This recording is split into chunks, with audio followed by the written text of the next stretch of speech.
Underdawgs Podcast. It's your host T. Lee and my co-host Jock Cowden. The most known unknown will realize. Was pulling up, they acting like they couldn't see me. Now she wanna clean me up like a squeegee. I told her that's on me, baby, like yellow BZ. With the peanut butter tear like a Reese. Everybody's plotting on their downfall and maybe not expecting them to win, but they come out on top anyway. They don't forget the underdog when they see me. I hit them with the John Cena, they can't see me. We're gonna work hard. We're gonna stay dedicated. We're gonna be motivated. I don't know. Being an underdog is probably more of a compliment for me. Out of sight, out of mind. All I'm saying, just be careful who you idolize. I'm kicking this scripture just before the fame. Ain't no cap in my words, I go against the grain. If you move like keeping it peach and keeping it real, like that's an underdog. Surpass those long expectations. You're able to keep going no matter what. You want to keep setting an example for people to follow. So the underdog isn't the loser. Underdog is really honing in on your talents, dog. Don't let the compliments get you high. But as an underdog, all you got is you. That's when you at your peers. You have to go through that phase so that you can be prepared for what's coming your way.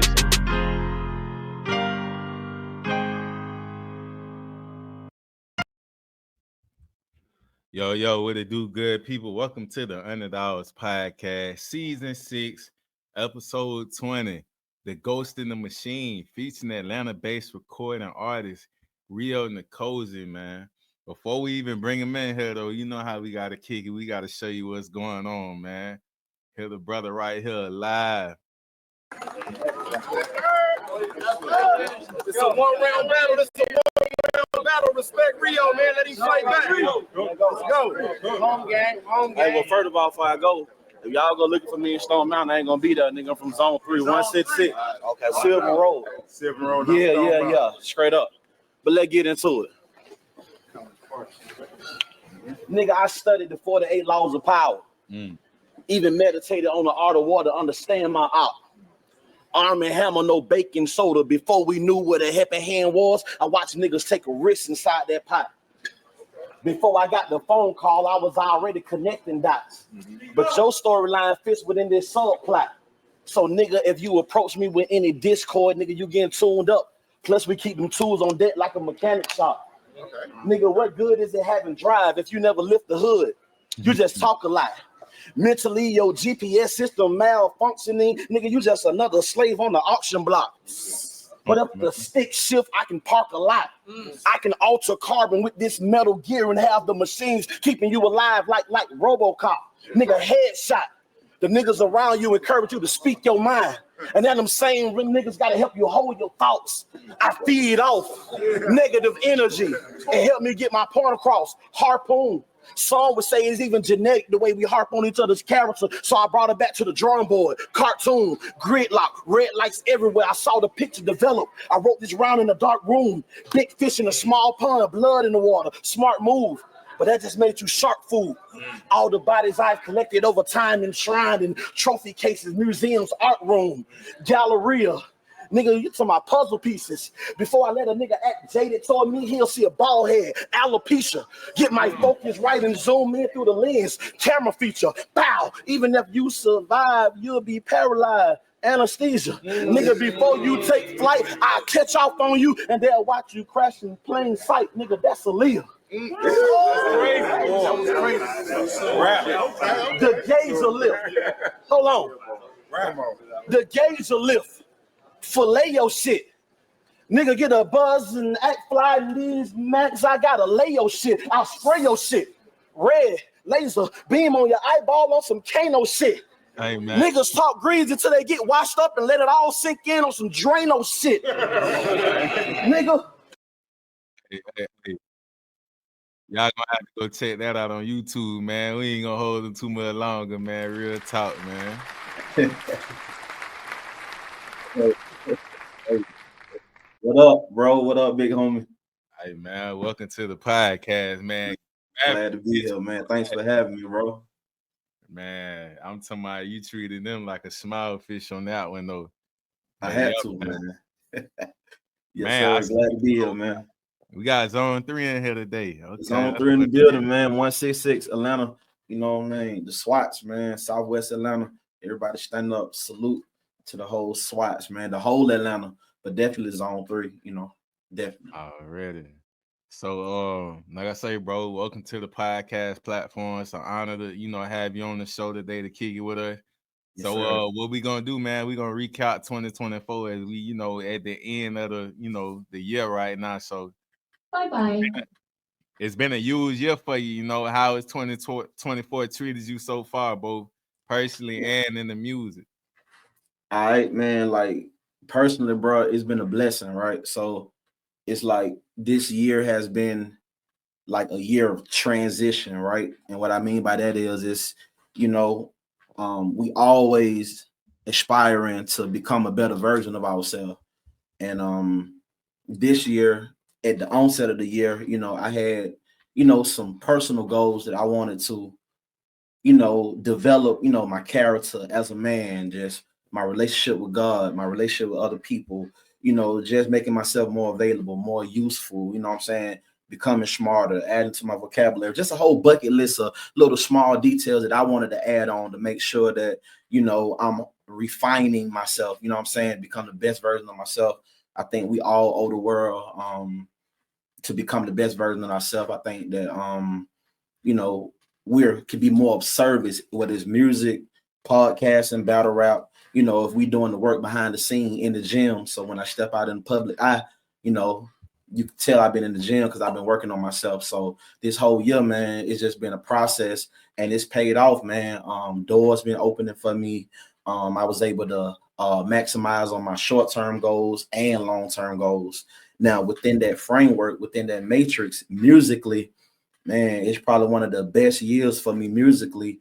I wanted to take this year and just take my time really and just get out the message that I wanted to get out as far as music. So I recorded maybe 60 songs, 3 different projects that I got locked and loaded. I got Castle 333 and I also got the Rio Soul album, and I recorded them all succinctly back to back. And it was a challenge to myself to see if I'd be able to get everything out that I wanted to say and not rush it. You know what I mean? As an artist, I found myself being able to, record so much, but, that's a gift and a curse. You know what I'm saying? I didn't want to just have so much quantity. I wanted quality. There's some things I needed to talk about, some things I needed to get out of my soul, some stories that needed to be told, some messages, that was downloaded that I need to get out.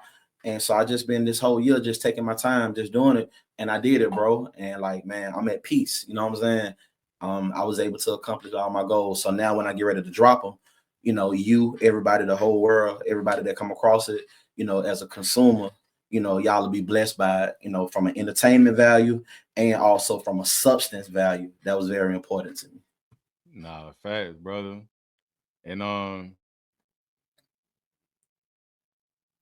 like you were saying, though, like being the best version of yourself is everything because we all connected in a way. So whatever we doing, we serving other people. When it's for self, as we being the best version of ourselves to mold the person that we want to be. But then it's like when we being the best version of ourselves, when we servicing other people, or like you said, music or anything that we outputting, it just it becomes a bigger part of life, I agree wholeheartedly, bro. I agree, man. So, thanks for asking the question. I love those type of questions because they like introspective. So yeah, man, 2024 been an amazing year, and I'm looking forward to going out with a bang. I'm looking forward to, putting an exclamation mark. I don't want no period at the end of the sentence. I want to put an exclamation point. You know what I'm saying? I want to go out with a bang. I want to impact. You know what I'm saying? I've been, the momentum, I've been building it up. So I want to go out with a bang. I want to, I wanted to be memorable. You know what I'm saying? These last, we got 40 some days left. I want to make sure that I make the biggest impact leading me into 2025. Yeah, that for real. Strap the dynamite up, man. The TNT. Not too, bro. Time to tell you, hey man, boom, boom, megaton, nuclear. You know what I'm saying? Yeah, man. New Year's early. It's already here, for real. Already here, bro. Yeah, already here, man. So looking back at this year though, like what are some key lessons you learned that will guide you into 2025? One of them that I'm gonna give you three. The main one, I want to start from the top and work my way down. The main lesson that I learned, man, was humility. And I mean, you know, like people listening, like this for me, this for you, but it's for people listening too, especially those like of an artistic endeavor, business, whatever it is. You know, like when you've been blessed to do something, like when you have, you know, some type of mastery over a skill, it's easy to become prideful. It's easy to ego, you know what I'm saying, to hijack or hack into the blessings that God give you. So I learned that humility, it have to not only do it have to follow me, but it have to precede me too, because some of the arenas, the doors that's been opening, like how I met you, how I met Alex, how I met the Food Cipher. I found myself being in rooms of equally talented people. And when God started putting me in arenas with people that got dreams just like me, that got hopes and visions and aspirations to become millionaires just like me. And in order for me to connect, because my dream is locked up in somebody else's dream. Like, I don't know, this podcast, somebody could see this and say, hey, who is that guy? But it's because I connected with you. But sometimes as artists, as Black people, sometimes our pride could be so, you know what I'm saying, our ego could be so inflated because we're good at something that it'll cause us not to work together. It'll cause us to, you know what I'm saying, stand away from each other instead of coming together to do something powerful. So, you know, I had to humble myself before God. And I wasn't a prideful person, but it's a different type of pride when you accomplish something, especially coming from where I come from. I come from Zone 3. Not too many people make it from where I'm from. Like, you know what I'm saying? I wanted the only people to graduate, to go to college. A lot of my friends died. They went to jail. I know it sounds like a familiar trope, but it's the truth. So God had to remind me, be humble, play the background. You know what I'm saying? You got the gift. Be humble, help somebody else. That was the main lesson. Just always remain humble. Always remain humble. Always observe and be quiet, because you never know who God gonna use to bless me, and I never know if God gonna use me to bless somebody else. But I miss it if my ego is in the way. So I had to stay humble, and I thank God for that. The second one was capitalizing on the moment. There's a lot of fear. There's a lot of fear that comes with being an underdog. See, I resonate with that. I know what it means to be an underdog. I know what it feels like to be overlooked and, you know, passed over and things of that nature. So then when you finally get to a place of visibility, exposure, fear comes to say, hey, what if they don't like you? Hey, maybe you too old, maybe you too young, maybe you ain't this, you ain't that, you ain't got this, ain't nobody behind you, your movement ain't big enough, you don't have enough followers, etc., etc. All these voices coming in, you start comparing yourself on Instagram, looking at all this stuff. I don't have a blue check. I had to conquer my fear with faith. So that was the second biggest lesson, is that, you know, I have to slay the dragon. I have to slay the shadows, the monsters. I have to face the darkness. I have to look at myself in the mirror, you know what I'm saying, and silence the inner voice, you know what I'm saying, of doubt and things of that nature. And three is staying consistent. I think one of the most beneficial lessons I learned this year was being consistent. Now, when you hear this, I know you're thinking like, well, what you mean? Because you said you did 3 albums, so you got to be consistent if you did 3 albums. But now this is a different type of consistency. This consistency is, hey, if I say I'm going to the gym, go to the gym. If I say, hey, I'm going to meet this deadline, meet this deadline. If I say, hey, I'm going to call this person back, call this person back. Following through on everything, even if I put a lot of stuff on my agenda, following through on everything on my list, because I'm an independent artist. So sometimes, you know, you can have a lot on your plate and it's easy to say, I do it tomorrow, procrastinate. Right. But I stopped procrastinating, bro. I started being consistent, following through, even if I didn't feel like doing it, even if I was tired, whatever it was, I pushed through, and it made me so much stronger, man. And I wanted to share that with you and somebody that listening. Push through. If you feeling that tug, like, don't put it off for tomorrow, because we may not have tomorrow. Tomorrow not promised. And You know what I'm saying? I used to be a victim of putting it off tomorrow, bro. You know what I'm saying? I get to it when I get to it. And then, like I said, no, because if I'm believing God, I'm going to say this. I don't mean to be long-winded, but I got to get this out. If I'm believing God to bless me, if I'm believing God to open up a door, I done the recording, I done the music, I did the shows, I'm doing the freestyle. So God is going to uphold his end of the bargain. But my job is to be consistent, to be available, to show up and do the things that I said I'm going to do. And that's what I mean by being consistent, making sure I was holding up my end of the bargain. And when I start doing that at a very high level, I just been getting all type of favor, bro. Like, I don't need money. I need favor. You know what I'm saying? Yeah. I know people with money, but I need some I need some doors open. I need people like you that I run across and say, hey, I got a podcast. Let me bring you on, because I prayed for exposure. I ain't know where we're going to come from, but then I just ended up running to you. So that was a sign that I was moving in the right direction. Me even being here right now is a sign. Because you didn't know. I had been praying, man, I need to be on somebody's show. I need some exposure. And I just kept being consistent. And lo and behold, I met you at a park doing what I said I was going to do. Hey, bro, I ain't even want to come to the park that day. I wasn't even going to come. But I had to push through. You know what I'm saying? Like, man, because I gave my word, bro. I need to be here. You know what I'm saying? I was tired. I had some other stuff. I had my daughter, but I pushed through. And by me pushing through, being at the right place at the right time, you walk up with your camera. And now, like a month or two later, I'm on the podcast with you. You know what I'm saying? Bro, like, I believe in that so much, dog, because the universe been showing itself to me too, bro, in a way. But, like, even with that, bro, like I say, I'm an artist first, but this podcast, bro, is a whole nother passion I built up, and it's just organically me, bro. Like, this is me, like, really building a passion to really chop it up with folk and really, like, service the people, bro. Like, I ain't know, like, it really, I'm gonna be honest, bro. You probably feel this as an artist too, bro. So how this really originated, it kind of happened on accident, bro. It was like I was being frustrated with seeing all these platforms and culture voters do what they do to the culture. So I said, you know what, bro? Instead of complaining about it, I ain't the type of person to sit back and gossip or point the finger and say what they should be doing. I said, man, me and my brother was like, man, we started it. At first, it was the agenda was to inform, enlighten, and inspire people. Because I'm like, we can control our own narrative now with the internet, bro. We ain't got the news, be the local news, the only thing that's telling us about us and telling everybody else about us and what we got going on. You feel me? So now it's like, let's take back that control, bro.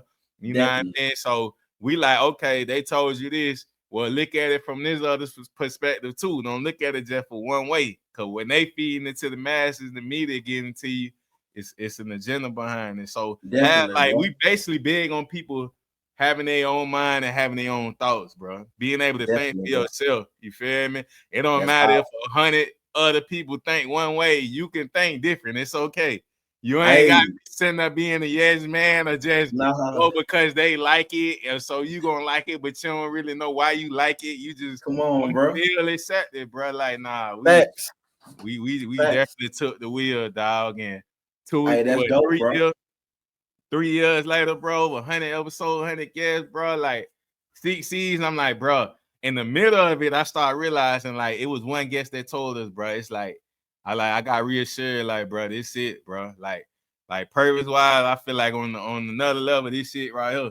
Cause he was like, bro, it's like the circle of life, bro. And what y'all doing is basically giving everybody a platform to talk about themselves and get their experiences and give them their flowers. And in return, they plant their seeds in y'all garden. You feel definitely, me? Bro. Definitely, like, bro. Hey. I've been saying that for like probably the past 2 episodes, because it's like. It hit, bro, because I'm like, man, it's real deal. Well, I ain't never think of it like that. You speaking my language, bro. You speaking my language, because that's how the universe works. So by you creating the opportunity for other people, the universe is obligated to give you back the equivalent of what you putting out. That's how it works. That's how the world works. Like, you know what I'm saying? So you can expect the same thing you're giving out.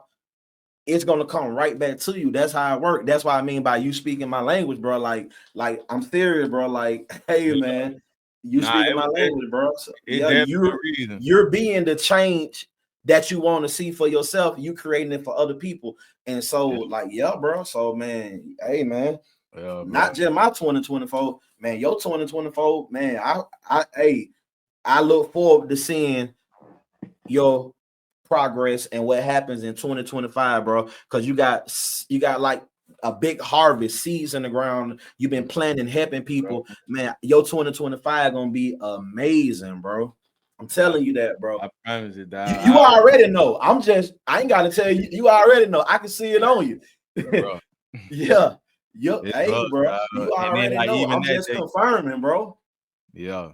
Nah, that's real. Even that day, bro, I was like, man, let me just go take my camera out there and try to, you know what I mean, and do some groundwork too. Cause you know, I'm more so like it's a yin yang. Cause I came up with like we doing in-person interaction and really building bond with folks. Then when the internet came in, like, so I know how to balance both of them, bro. I ain't just have one side of it. So I like, man, let me get out there and that was a good situation because I'm like, bro, I like music. It was a good spot to bring the fam out to and just really just catch the vibes, bro, in the heart of the city, bro. So dope, that was dope.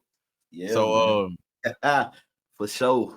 Man, if you had to sum this year up in one word or a phrase, what would it be and why? Man, I sum this whole year up with growth. And growth is a sign of life. So I had to sum it up that way because I had hit like a plateau, right? I didn't know which way to go. I had so many different options, you know, some areas that I thought was dead that needed life. You know, it was just so much, you know what I'm saying? And like right when I didn't think I could grow no more or become, like I said, working on myself, I thought like I had hit that wall.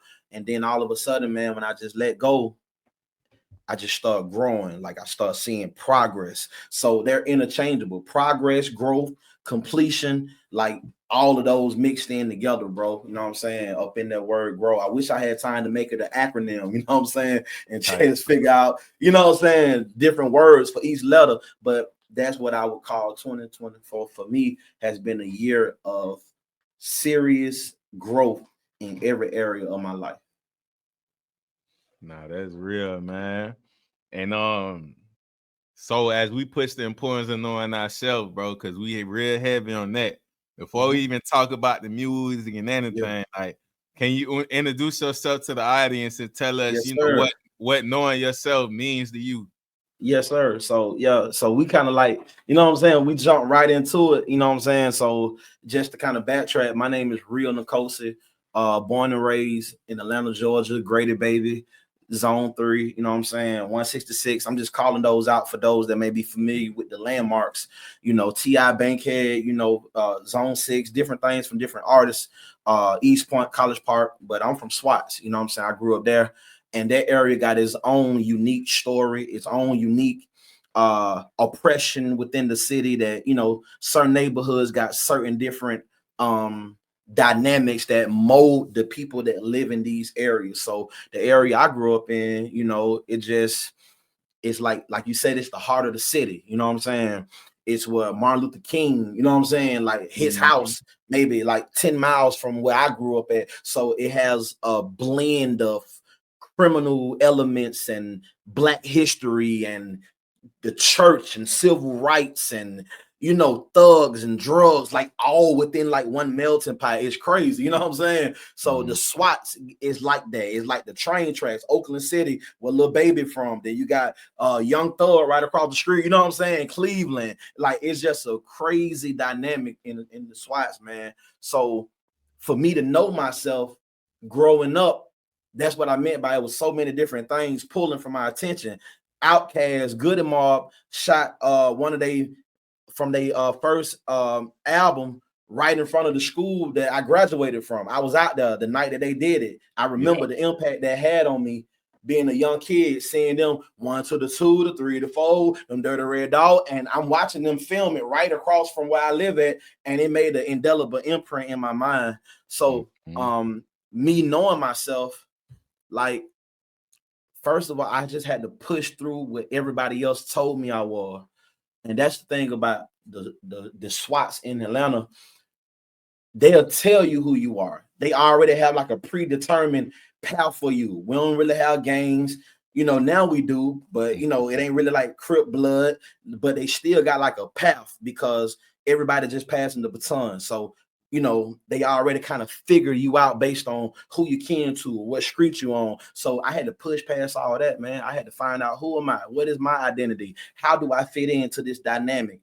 What do I want my legacy to be? And when I did that, man, when I began to know myself, it was hard, bro, because I learned that me knowing myself, that's how I found out I was the underdog. See, I was only the underdog because me knowing myself caused me to separate from what I thought was popular. You know what I'm saying? Yeah. I became the underdog because my path was different.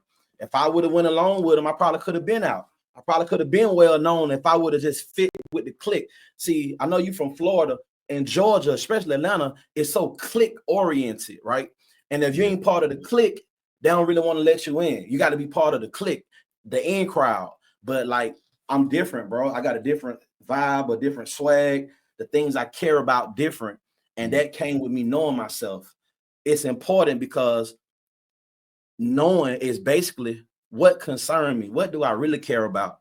Like, what do I really want my legacy to be? Do I want to be a copycat, a trend, a facsimile, a copy of everything else? Or do I want to be different? Do I want to stand out? Even if it means I'm the minority, do I want to stand out? And that's the path that I chose.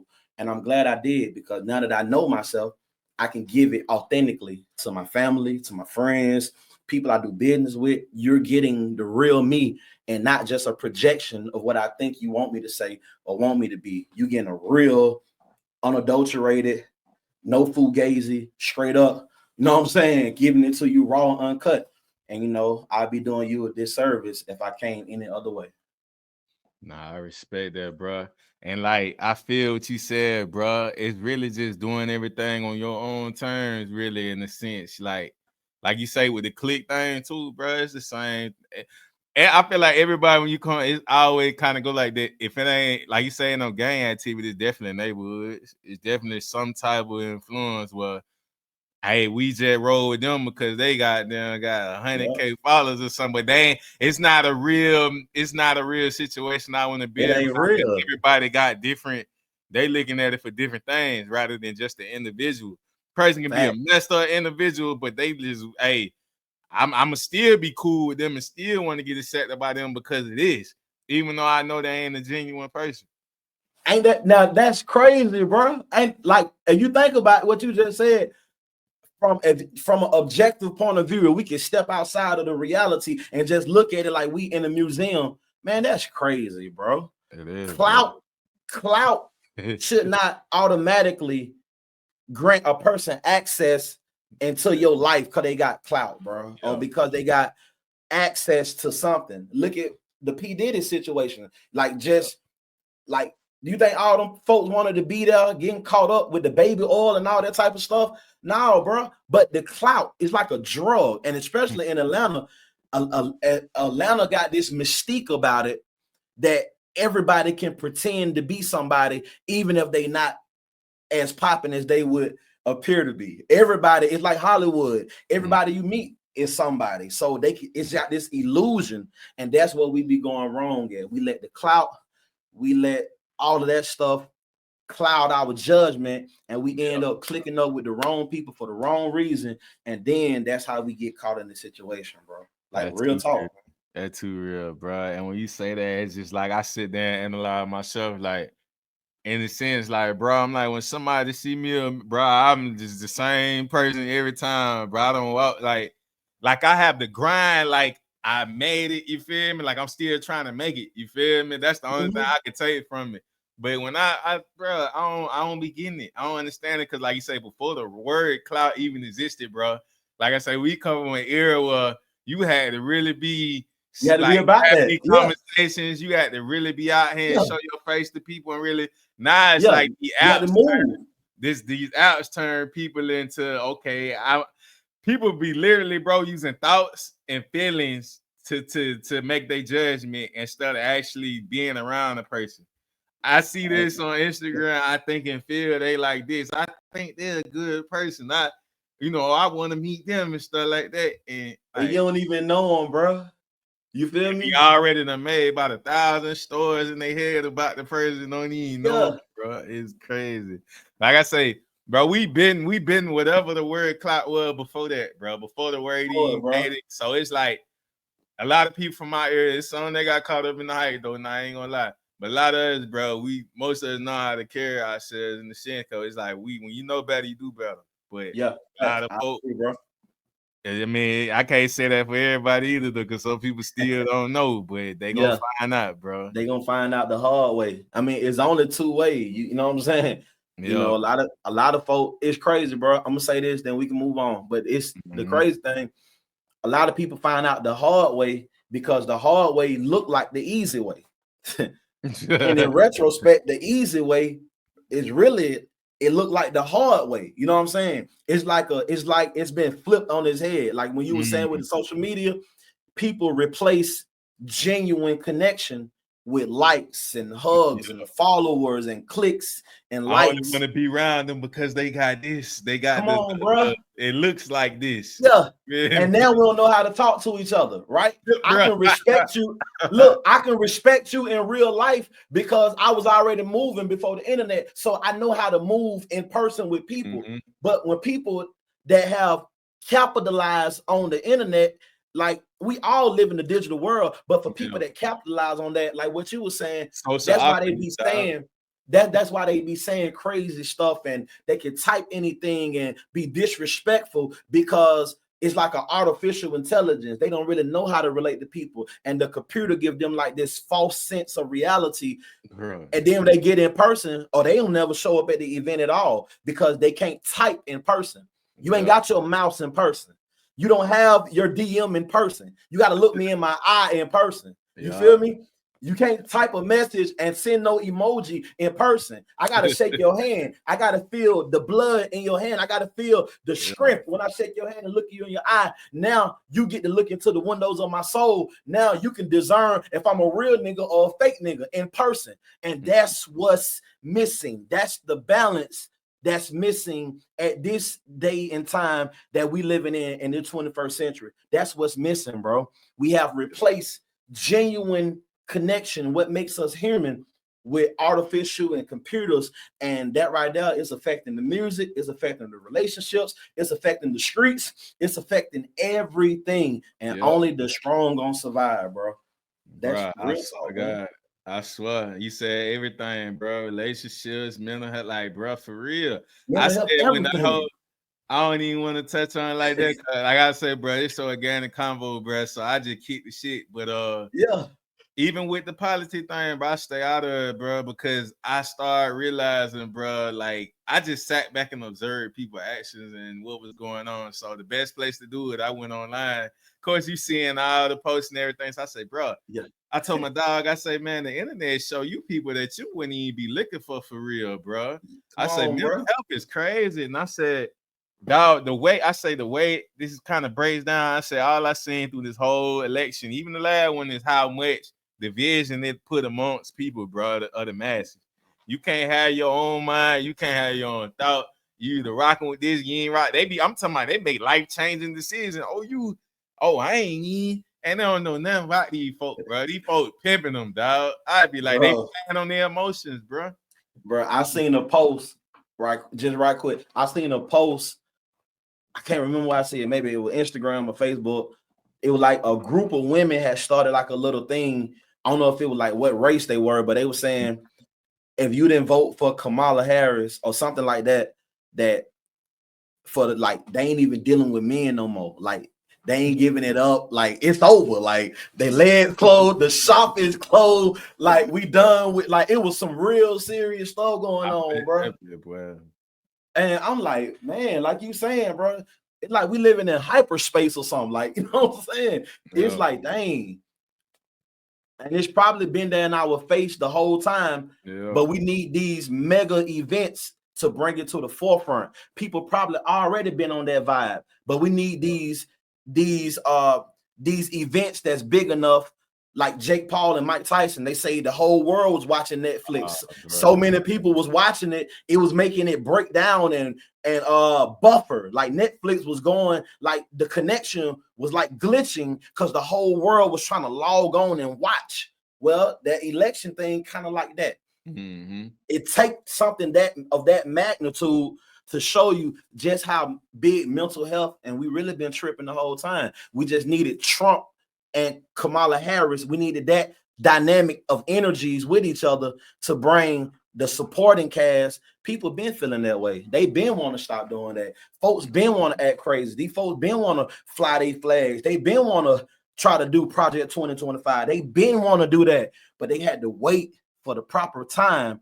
Everything has a timing. I just leave it like that, bro. Nah, fair. Everything got a timing, bro. I was just like, bro, I just didn't like how divided it had everybody. And I'm like, bro, if we all know, like, I'm talking about set the classism aside, set the religion aside, set all the stuff that has different views and understand that we all in the same shit together. Same, bro. But the color. We in the same blender, bro. Bro, everybody just kind of got on like, okay, that's what we don't like. Oh, we want to train, bro. That would have caused so much. But they got to divide, bro. Just to keep the people, you know what I mean, off they pivot, bro. And that's really the only way that we lose, bro. At the end of the day, is division. Divide and conquer. Like the Bible say that, bro. It say there's nothing new under the sun. So it ain't like a new strategy. It's the same strategy being repackaged and reintroduced over and over and over and over. And we just keep falling for it no matter how many times. We've been no divide and conquer, and we still falling for it every year, every cycle. We know what they're gonna do, and we still fall for the same trick over and over. Bro, I be just sitting back looking like, bro, don't nobody else see this, bro. I be so attentive to detail. Like, when you ain't see Buddy in the back right there doing that with his hand, bro. I'm the only one see it. Like, that's how I get, bro. I be like, man. Because you tuned in, bro. Like when you were saying, like you were saying something about the universe and that right there. Like I can tell, like you're tuned in. So by you being tuned in, you gonna see everything. It's almost like you got your own invisible telescope that travel with you. So you and somebody else could be looking at the same scene, but they ain't gonna see it the way you see it, bro. It's like you got the director chair. You know how the director be looking when they filming? He got like his little bitty screen when they filming. So he looking through this particular lens. It's like you got a director point of view. Everybody else looking at it from a different, vantage point or perspective. And the only way that's like that, bro, because you tapped in. And once you tune in, the only thing, you can never go back, bro. Once you know, you know. Right. You said that shit like Dr. Savage said. I mean, not Dr. Savage, but Dick Gregory. He said, once you put them glasses on, boy, you can't take them off. It's hard. That's who I got that from. I give shout out to Baba Dick Gregory. Oh, yeah, that's one of the, he right. I heard him say that, bro. It's true. Once you put them on, bro, that's the only exchange, bro. Man. Cause it's like, bro, I ain't entertained. Y'all entertained, boy. I'm looking at this for what it is. For real. It is, bro. Man, this is a dope interview, bro.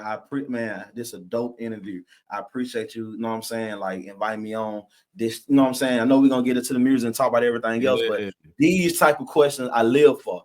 Like I can do music in my sleep, but we don't always get the time as black men and as men, period, to just chop it up, like you said, in an organic conversation. And you know what I'm saying? I'm grateful for that, bro. Real talk. Bro, I appreciate that. Like I say, bro, this is a podcast with substance. The same way I listen to music, like even the artistry, bro. Like I listen to music to get something from it, bro. That's how I come up listening to music. So what I look like, and I'm being an artist, what I look like, if I don't rap like that, why would I be on the podcast talking about stuff that don't even matter? Like I be saying really just wasting your time, bro. Like if I was one of them podcasts, and I know, like, okay, as an artist, like, you can adjust, but you really probably be like, all right, bro, like, when they be gonna be up, dog? If I was on here just talking about some random, different out topic, it's just, like, really, like, okay, what we doing, bro? Is this for clout, views, clicks? What, like, I'm like, I can't really stomach that myself. If I wasn't participating in it, I look weird trying to do it, bro. Hey, man, I respect that, bro. We need more people like you, bro. Like, real talk, man. We need more people with that that authenticity. That's, you know what I'm saying, that's rare these days. You know, authenticity is very rare, bro, because people, you know, they fold to the pressure make people become alternate versions of themselves just to move ahead in life. You know what I'm saying? So I respect authenticity. I do. Yeah, man. I say, bro, this is for the culture, bro, because I see so much. So I'm like, all right, bro, let's put the Band-Aid on it. Let's duct tape these holes, bro, and stop the water from leaking. Sir. You feel me? Yes, sir. Yes, sir. So all right, so from zone 3, man, like, you know, just in Atlanta itself and the rest of the world, for the people that don't even know about Atlanta, like, what makes that place, you know, unique compared to other places in the world, especially in the terms of its culture and the vibe? Well, it's a red state. Historically, you know, we have to look at it like from the essence of what it is. It was the heart of the Confederacy, the heart, you know what I'm saying, like the railroad system. That's why in the Civil War they had to march through Atlanta from Virginia. General Sherman came through. They had to burn from Kennesaw all the way down 75 north and 75 south as they marched to Savannah. These streets are bathed with blood. We grew up under trees where they hung our ancestors and people and things like that. We living in that circle, that same environment. Like we even had we had Underground Atlanta. They are refurbishing it now, but they used to have like the place called Underground Atlanta where you can go down there. They had like arcades. You said they refurbishing it? So what they doing to it?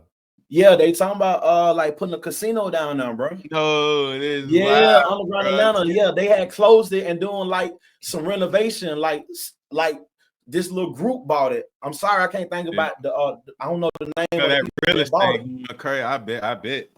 Yeah, they talking about putting a casino down there, just, you know what I'm saying, doing some real major stuff. But the point, we be able to go to Underground, bro, and it's literally Underground Atlanta. Literally, the word itself, they got the original pavement that didn't get burned.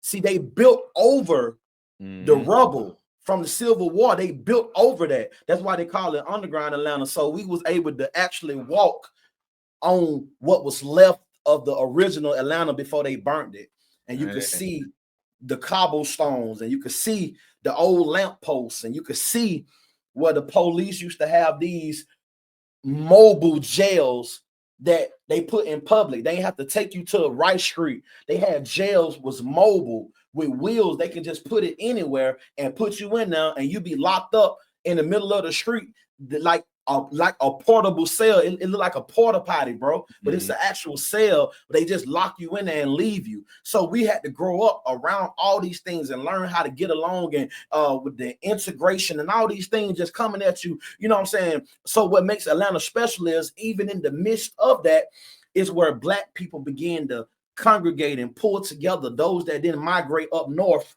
the Great Migration that went up for the industry and things like that.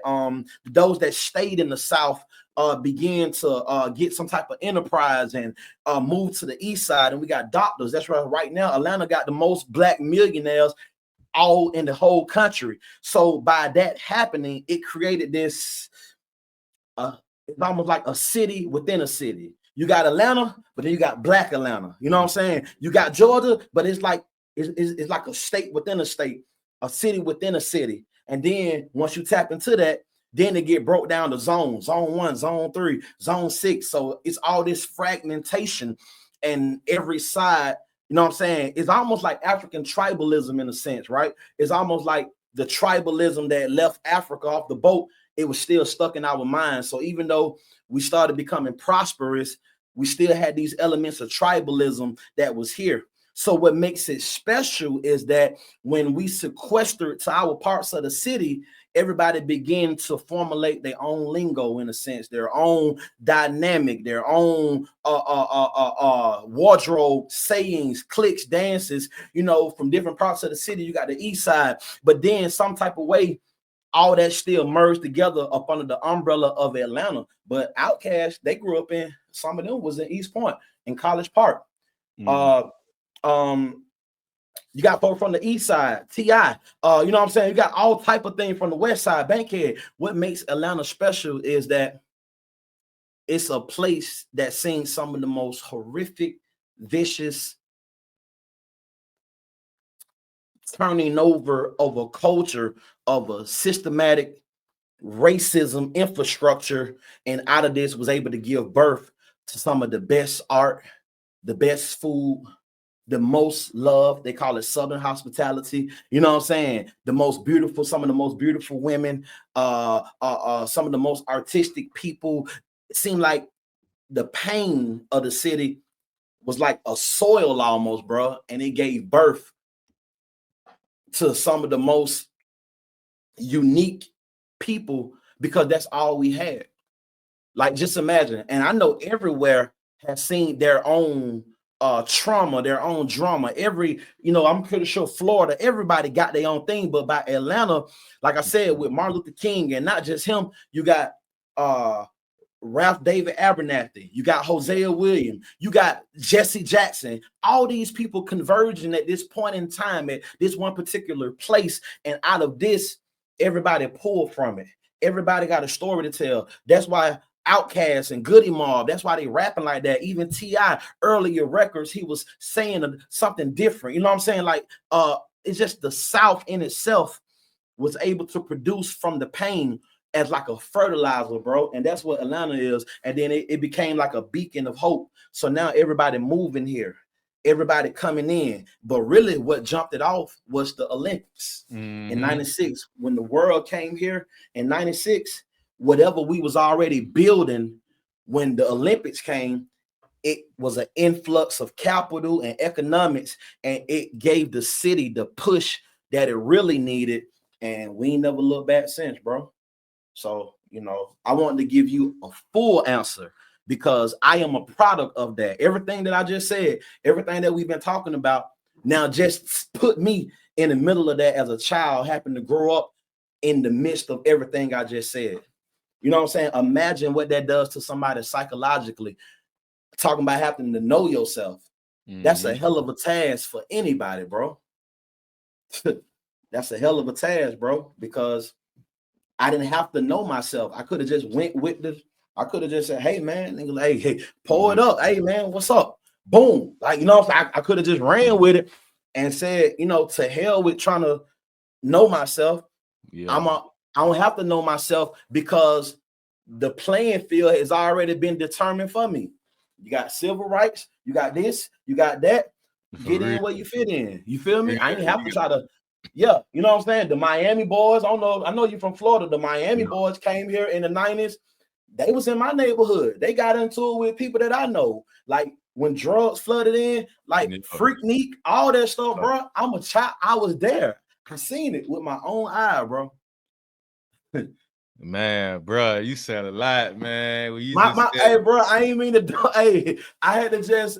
Hey, man, bro, that's what I want, bro. Put it on wax. I tell people, bro, it's your stage, bro. Imagine you just on your stage, bro. You got an audience, dog. You just let it go, bro. You feel me? Like, I gotta tell them, bro. Like that's why I call myself. You feel me, Fleet? That's why I call myself the ghost in the machine. That's why I call myself that. That's exactly why. The machine would be the industry. I'm the ghost because I'm here, but I'm not here. I feel like they see me, but they don't see me. You know what I'm saying? You know what I'm saying? Like, yeah, bro. Like, man, come on, man. I done so much, and it seemed like I still, you know what I'm saying? Like, yeah, whatever. I'm just saying, bro. That's why I call myself the ghost in the machine, and I think God orchestrated that role for me so I can be able to maneuver in and out of different arenas and different circles to speak a message and then move on, bro.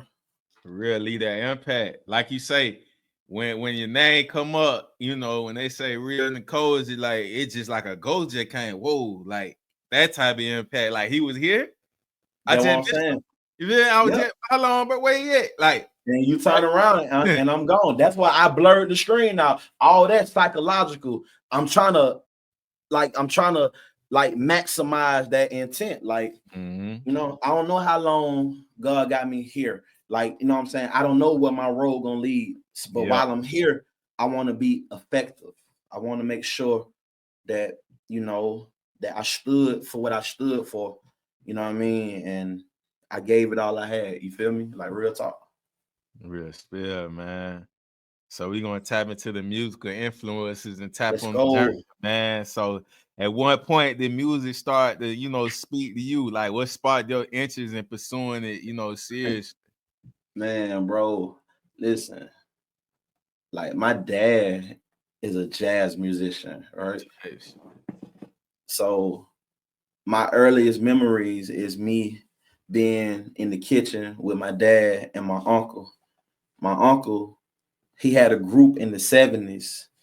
My uncles, like, they grew up around that Temptation, Stylistics, the Soul Train golden era. You know, they group, you know, they had like a little local group. They never got the notoriety like a Temptation, but they had like a four, you know, they had the, you know, just kind of that same model. If you know, back in that time, like the Jackson 5, they had, you know, like that right there was some of the most beautiful music at us as a culture was able to produce. When people were singing, they had drummers and real musicians and, you know, the Barry Gordys of the world. So my uncle grew up in that era. They had a group, but my dad always had a love for jazz. He played the alto saxophone. So my earliest memories is being in the kitchen as a child and my dad playing the saxophone while my uncle and them singing their songs. And like, I didn't even want to go outside. I just wanted to sit there. I was just mesmerized by it. I didn't even know what was going on, but I idolized these men that was in my life. And, you know, I was just taken back by, you know, the sounds of the music and, you know, I just wanted to be there, bro. So that planted a seed. Then as I got older in my teenage years, my older brother, Marco, what's up, bro? Love you. And my other brother, Influence, hey, what's up?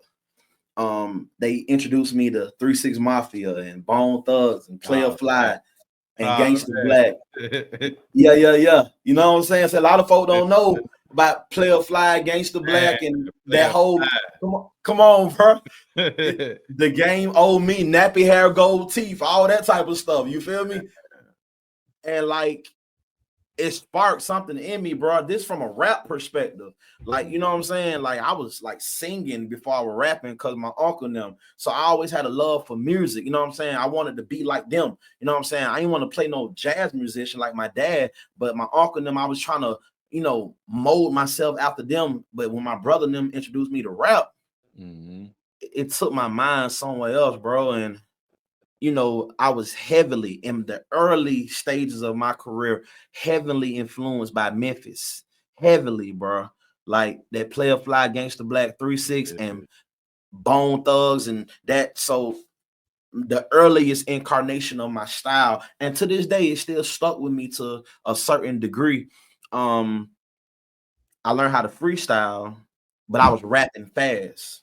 Because that's what I heard. I was trying to twist like Lower Infamous. You know what I'm saying? I was trying to rap like Crazy Bone. Like that was in my head. Like, bro, I didn't even know they were underground. I thought they had already made it. But really, as I got older and look back, they really were still underground at the time. But to me, I think that was big. That was kind of big though back in them times to be underground. Yeah. Like it wasn't really no man like everybody on the underground. Like and like Master P, like that whole No Limit. You know what I'm saying? Like all of those things, bro, like cultivated then with the Atlanta sound, with the Outkast and the Goody Mob and all that type of stuff being like in my backyard, you know what I'm saying? And those my earlier influences. So it sparked something in me. And I remember I was rapping to my older brother one day, Fleet, and he was like, man, it sound good.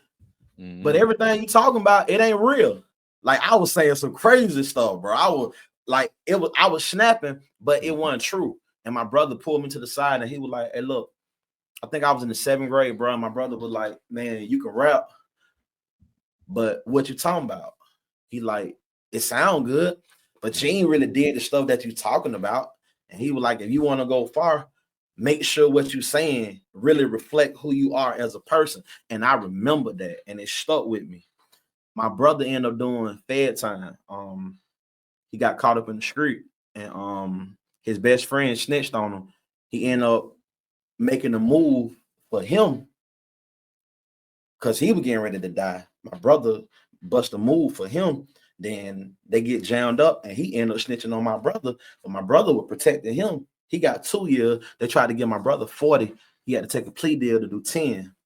So it left me in a place of isolation because my brother was like my protector. He was like my roadmap, my GPS in a sense. And I just began to like really go into myself with music, and I began to hear his voice all the time. Make sure what you're saying, who you are, really a reflection of who you are. That right there cultivated who I am as a rapper. That's why when I rap, if you hear me, even in the battle that you played, that's why I'm talking like that. I'm talking about the 48 laws of power. I'm saying some stuff that really resonate with me. It's easy just to talk crazy. I'm saying stuff that is really me, right? So that's what cultivated my style, bro. And as I got older, of course, I started listening to like the Tupacs of the world, the Eminems. I started, even Trick Daddy. You know what I'm saying? Trick Daddy, them early Trick Daddy album, bro. It influenced me heavily, bro. You know what I'm saying? Like I just pulled from the South, really, and I gotta mention Scarface. I get my storytelling from Scarface. Like when I listen to Scarface, it's like I'm in church or something. Like his voice just take me on this journey, bro. You feel me? And I just took all of those, bro. And just by the grace of God, I was able to find my own voice in the midst of all these influences. But if I had to give credit, the people that I mentioned, you know what I'm saying, I took something from all of them to help me find my voice. You know what I'm saying? Nah, everything you said, bro, so valid, bro, because I came up the same way. It was my older brother.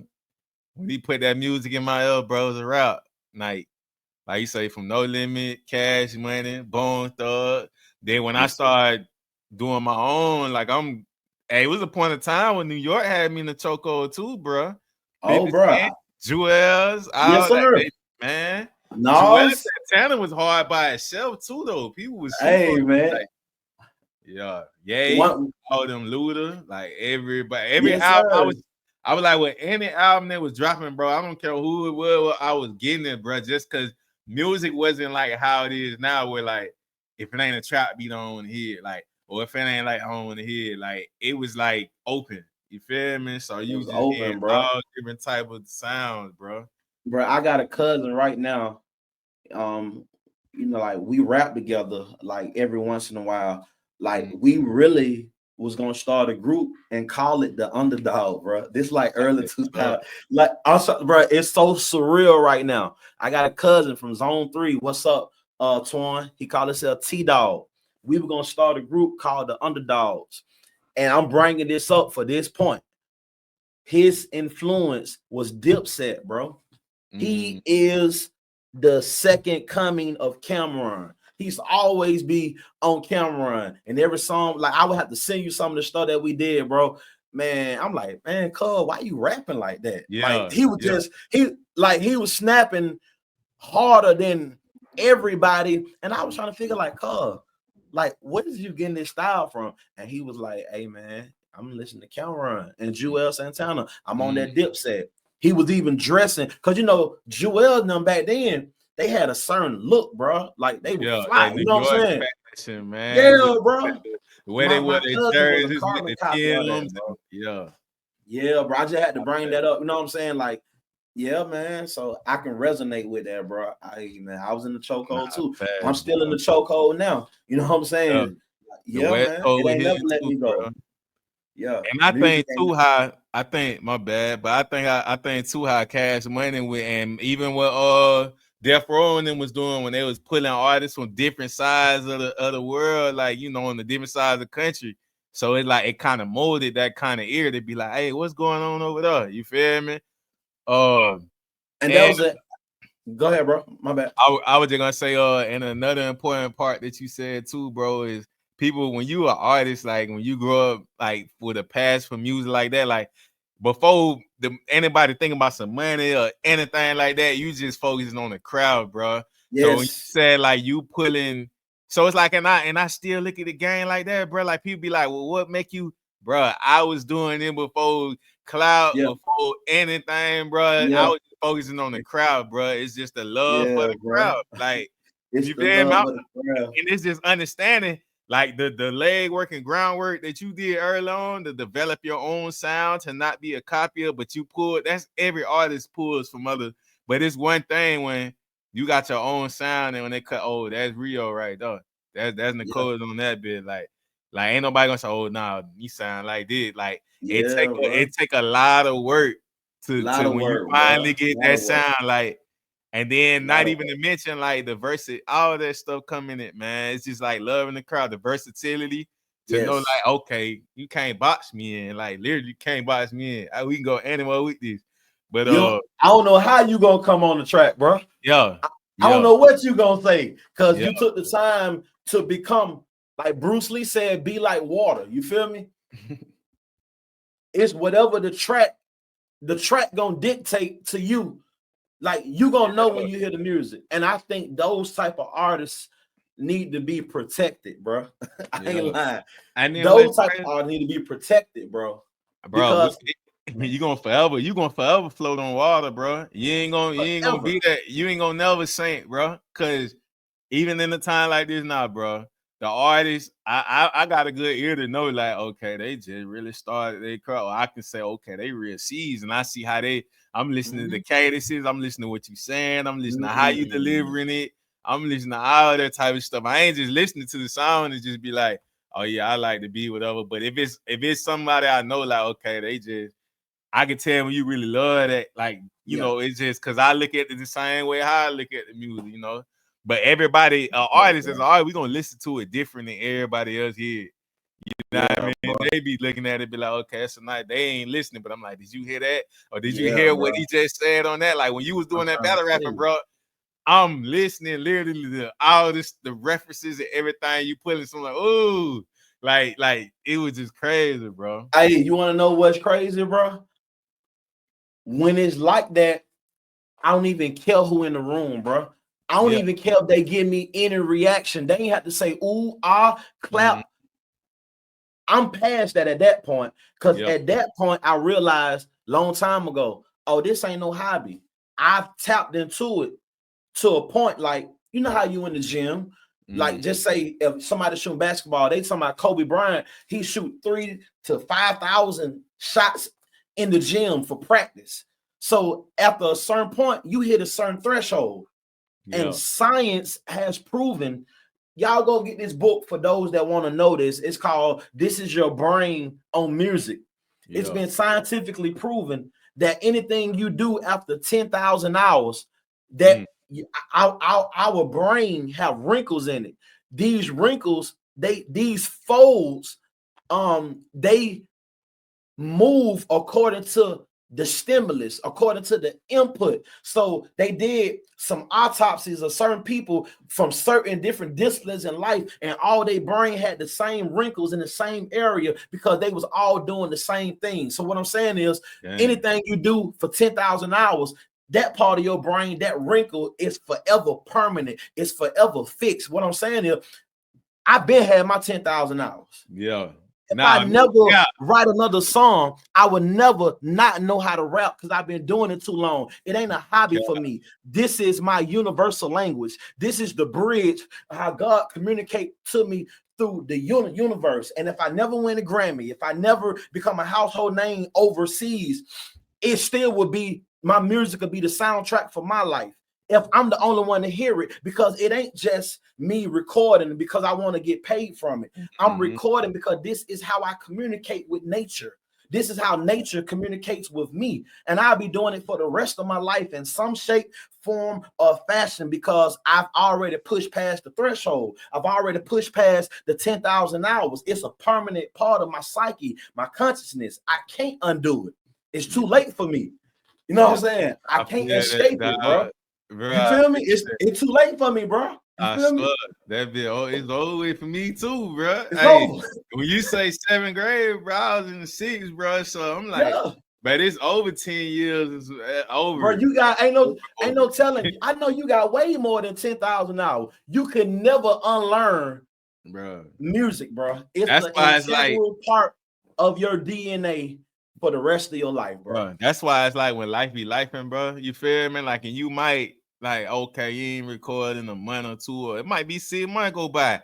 Soon as you come back, bro, it just hit way more intense, bro. Yes, sir. Like I literally like from the year last year, whatever. I probably went a couple. I ain't gonna lie, bro. This run I'm having right now, and it's like it's sparked up again, bro. Like it's literally like feeling. It makes me feel like kind of like the first moments when I was going hard. Like I remember, like in one specific moment where I had that took me to that next level. I'm feeling like that again, bro. It's like the work ethic part. Like it just, I don't know. You'll feel the energy, bro. When it's just like, man, hey, you bro, come I back can't do 10 nothing times but harder. salute to You you. like, man. Hey, man, you speaking my language, bro.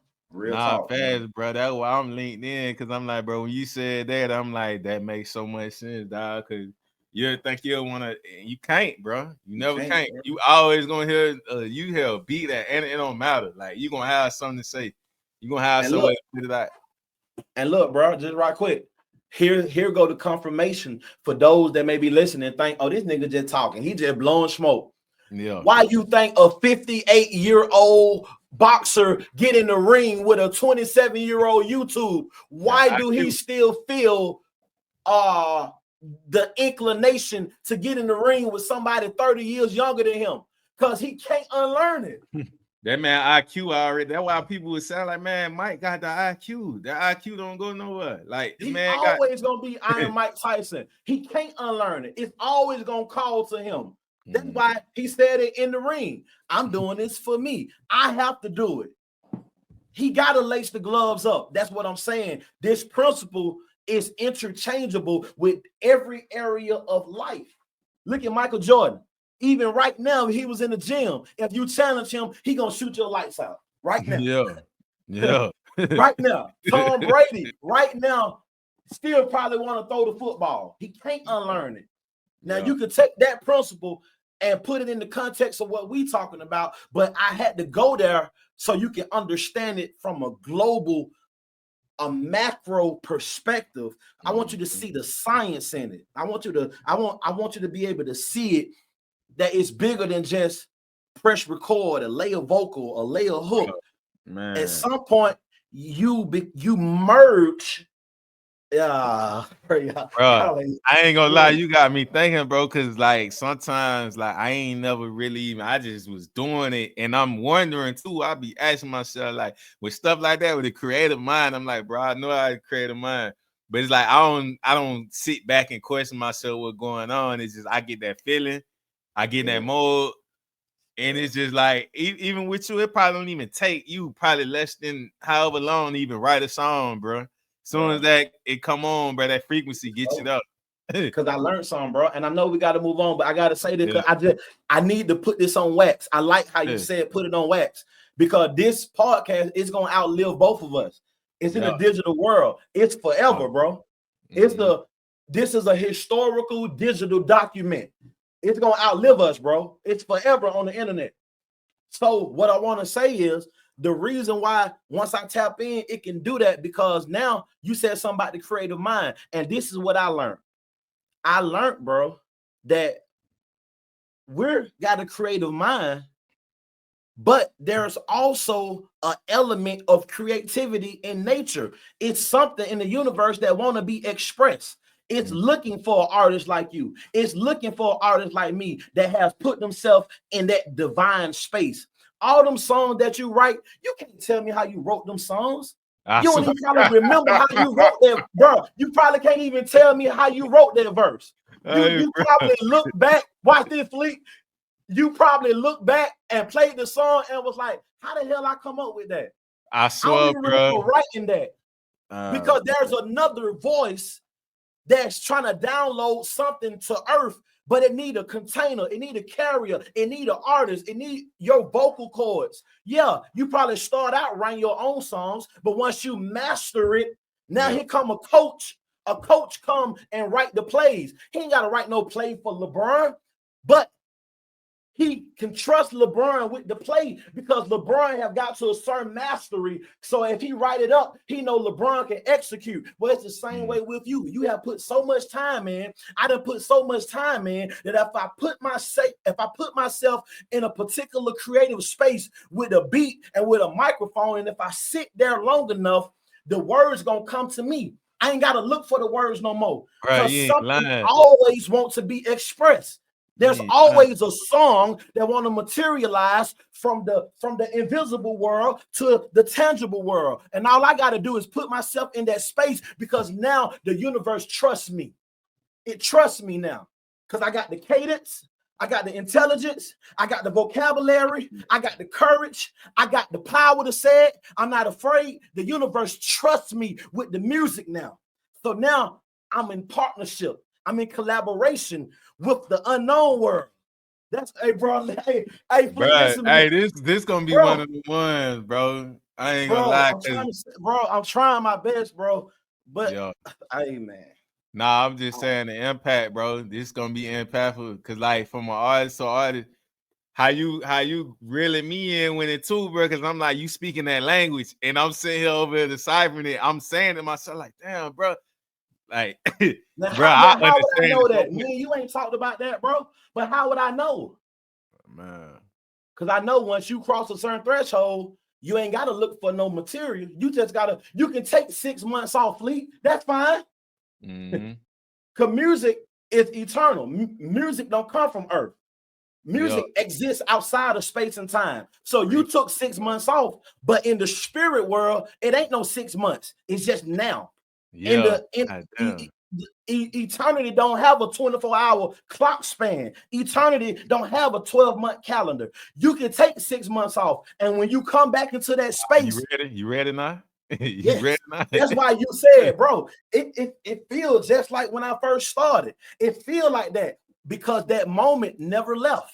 Damn. You walk out the room, but when you walk back in the room, it's like you got right back in the car.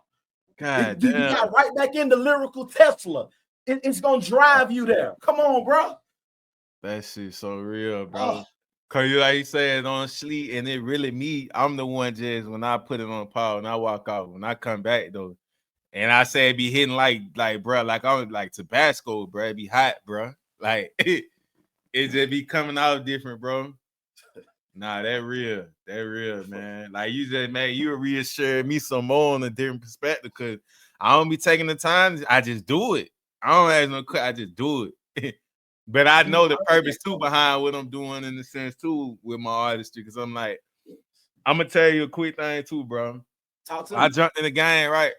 Bro, I influenced by Wayne and whatever. We always influenced by Wayne, different artists. So like when I started doing it, you know, I'm a writer. I don't freestyle, bro. I wish I would have put more time into that, the same as writing, but I'm a writer. I was even good at writing in school and stuff like that too. So like language always my thing, bro. Just communicating. So I jumped in the game. I'm like, bro, I knew when I started doing music, bro, I was like, bro, I ain't gonna really use no profanity like that. I want to be creative. Like I'd still do this to the day, bro. I just got away with words, bro. I could still say the same thing I want to say. And I pride myself on that. I could say what I want to say without saying it directly. But I'm still saying it. Like I'm still getting my point across, but just saying it a different way. So I feel like you know, in the time where we at now, bro, that's why I be like, man, I don't promote, you know, so I promote without, you know, self-defense and all that, but all the sensitive stuff. I just like to be like, okay, I'm gonna be that artist that show them other one, bro. Y'all can still have fun and whatever y'all feel cool, bro. Whatever. You ain't gotta do all that, bro, on the record. Especially in the time we in now. You ain't gotta do all that just to make it sound good. Like you don't, bro. But that's why I be like, yeah, that's what we have to understand, bro. And I know, like, bro, like it's so organic right now, bro. Like the energy in this space in my studio, it's so electric right now, bro. I put myself every week. I put myself on a 7-day challenge. And I'm just sharing this with you, bro, to piggyback on what you just said. Words have power. So there's a law of writing. That's why they say write down your goals, write down your vision. Because like just say like the email that you sent me, right? With like you sent me an email or you DM me on Instagram. Once I learn your voice and once I get used to your voice, if you send me something, when I read what you sent me, I'm gonna hear your voice saying it when I read it. Yeah. Right? If somebody close to you sent you a letter, or your girl or somebody or a kid or your mom wrote you a letter, when you read the letter, you're gonna hear her voice. Yeah, for real. So this is the law of writing. Once you write something, you forever saying it, even when you stop saying it. Once you write it, your voice always is going to be saying it. And once I learned that, I have a responsibility now to only put in print what I want to be said forever. I have a mandate now to not say nothing that I don't want to become a reality, because now I understand my words are prophetic and they descriptive.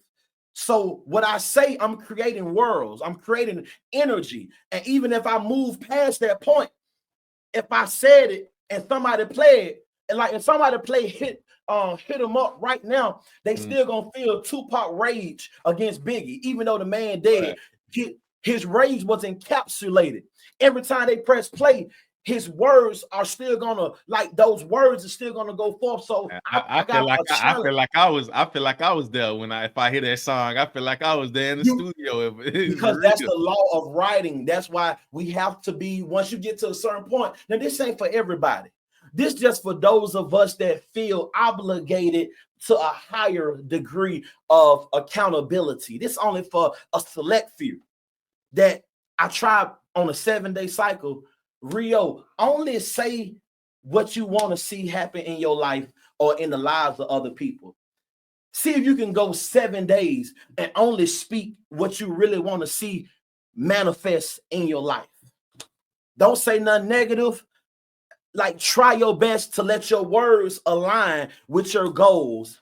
And bro, it changed my life. That's why I said I call this year the year of growth, because I learned how to only speak what's in agreement with my destiny. I can't speak something that's foreign to where I'm trying to go, because I don't need to be creating an alternative path. I need all my words to be pushing toward a common goal, bro. And I challenge anybody.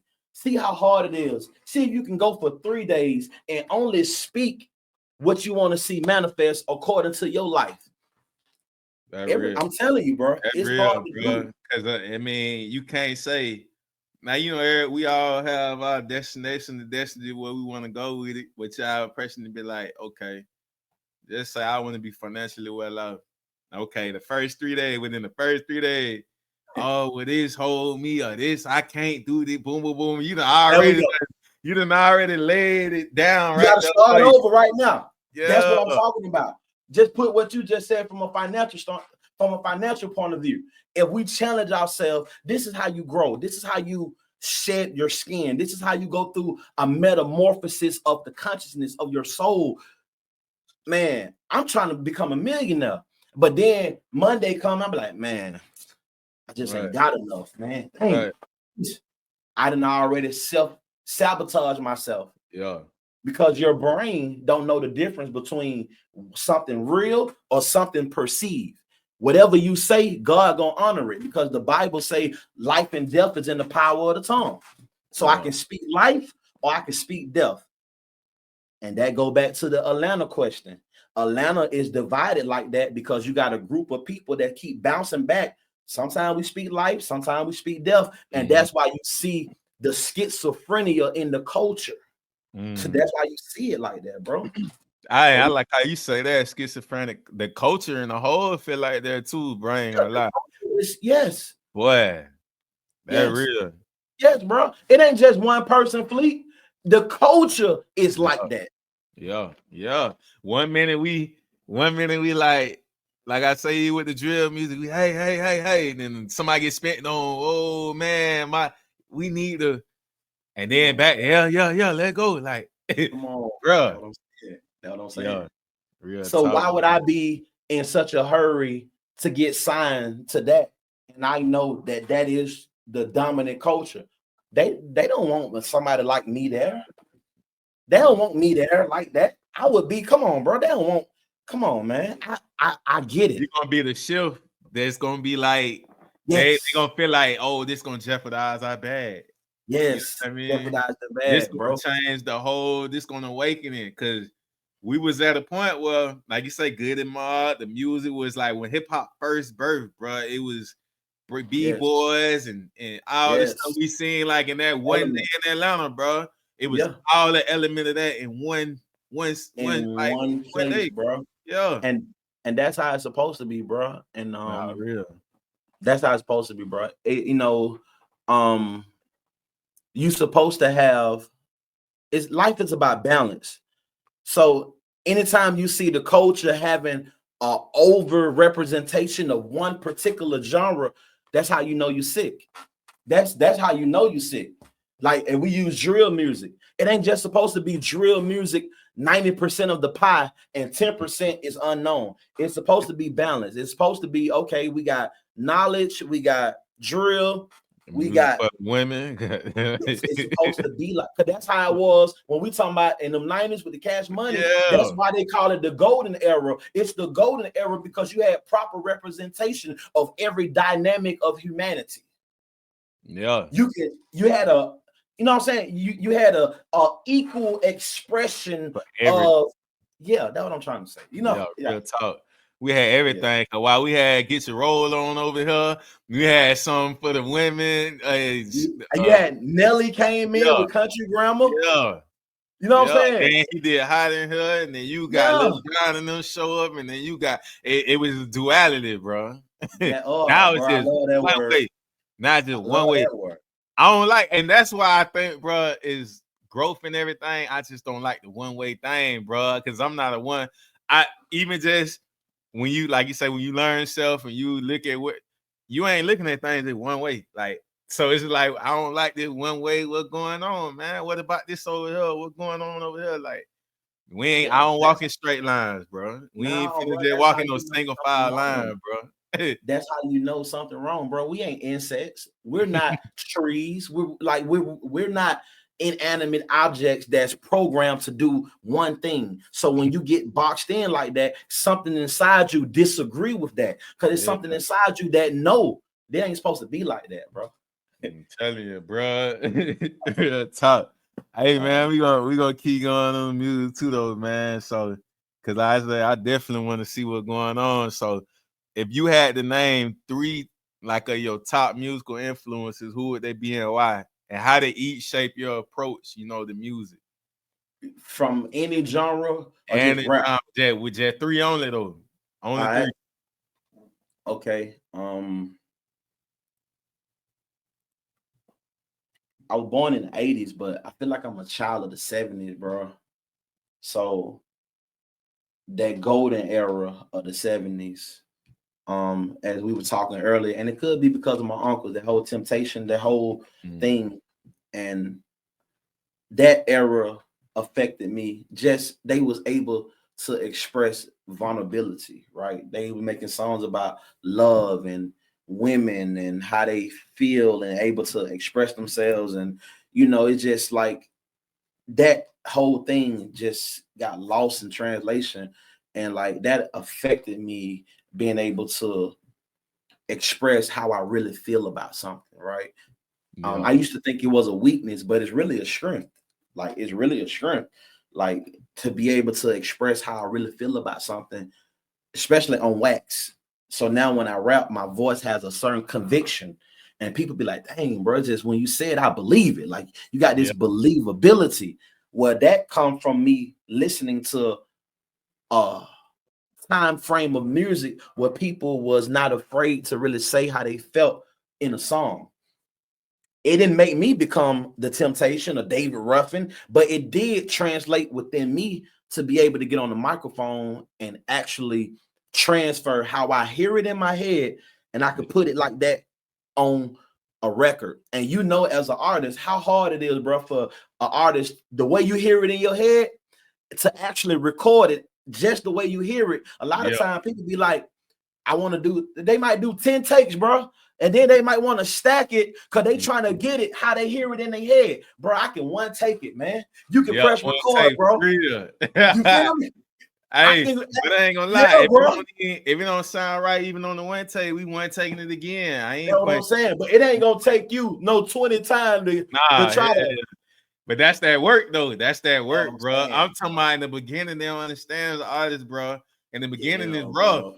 Like trying to figure your sound and figure like how to because that's when you go at the anybody around them, bro. You should be like, hey, rap for me. You see how it hits them to. We all start, but then when you start getting in that pocket, you shaping it, you sculpting it, bro. You molding it. Now it becomes a DNA strand now, bro. It's like it's in you. Like we born with, we born with from our parents genetically and all that. But hey, bro, certain traits, bro, create. You feel me? Bro, straight up. I tell you, bro. So from that era, then Crazy Bone. Crazy Bone had a real big influence, and even to this day, he still got a real big influence on me musically. Just the way he approached it, just different, bro. Just I don't think he get the flowers he deserve. You know what I'm saying? Like he is responsible for damn near every hook Bone ever had. He's the one that designed the hooks, designed the songs, and everybody else just pretty much have to write their verses. Like I did a deep dive on their whole story, and everybody say Crazy Bone is the glue, and like the hook man, like he the concept king. Bro. So like I admire that because I know the effort it take to hear a beat and then the whole process that happens, and I got respect for that. And we got number 3.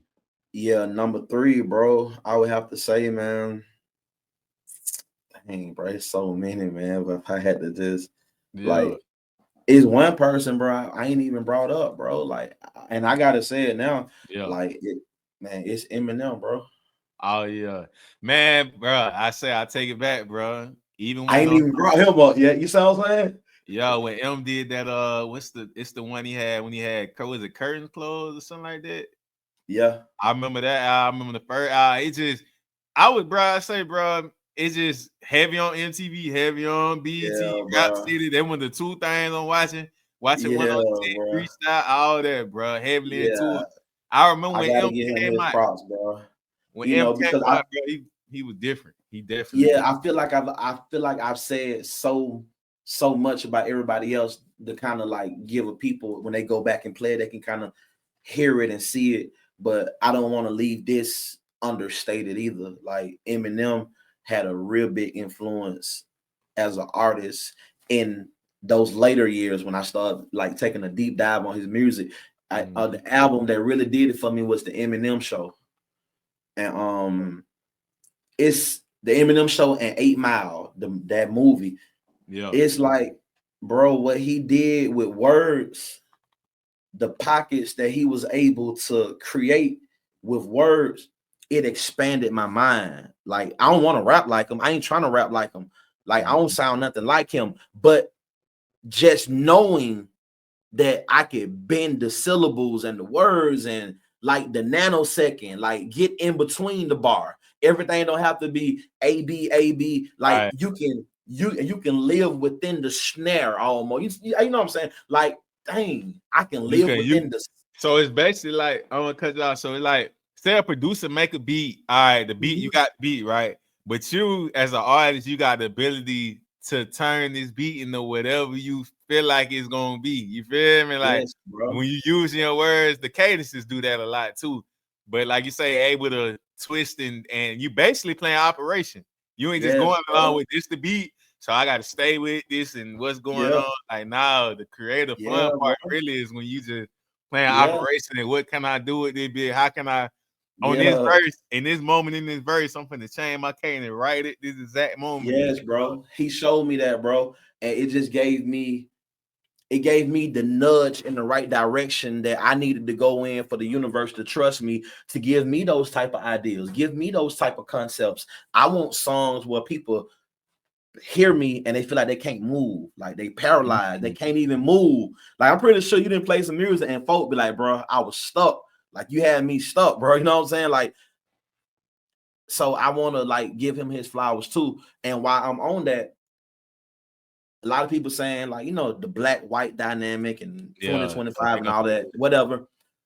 I went back to one of his interviews, bro, and he said that one of his influence was Tretch from Naughty by Nature. And he mentioned a song, it's called Yoke the Joker. Anybody want to go listen to it?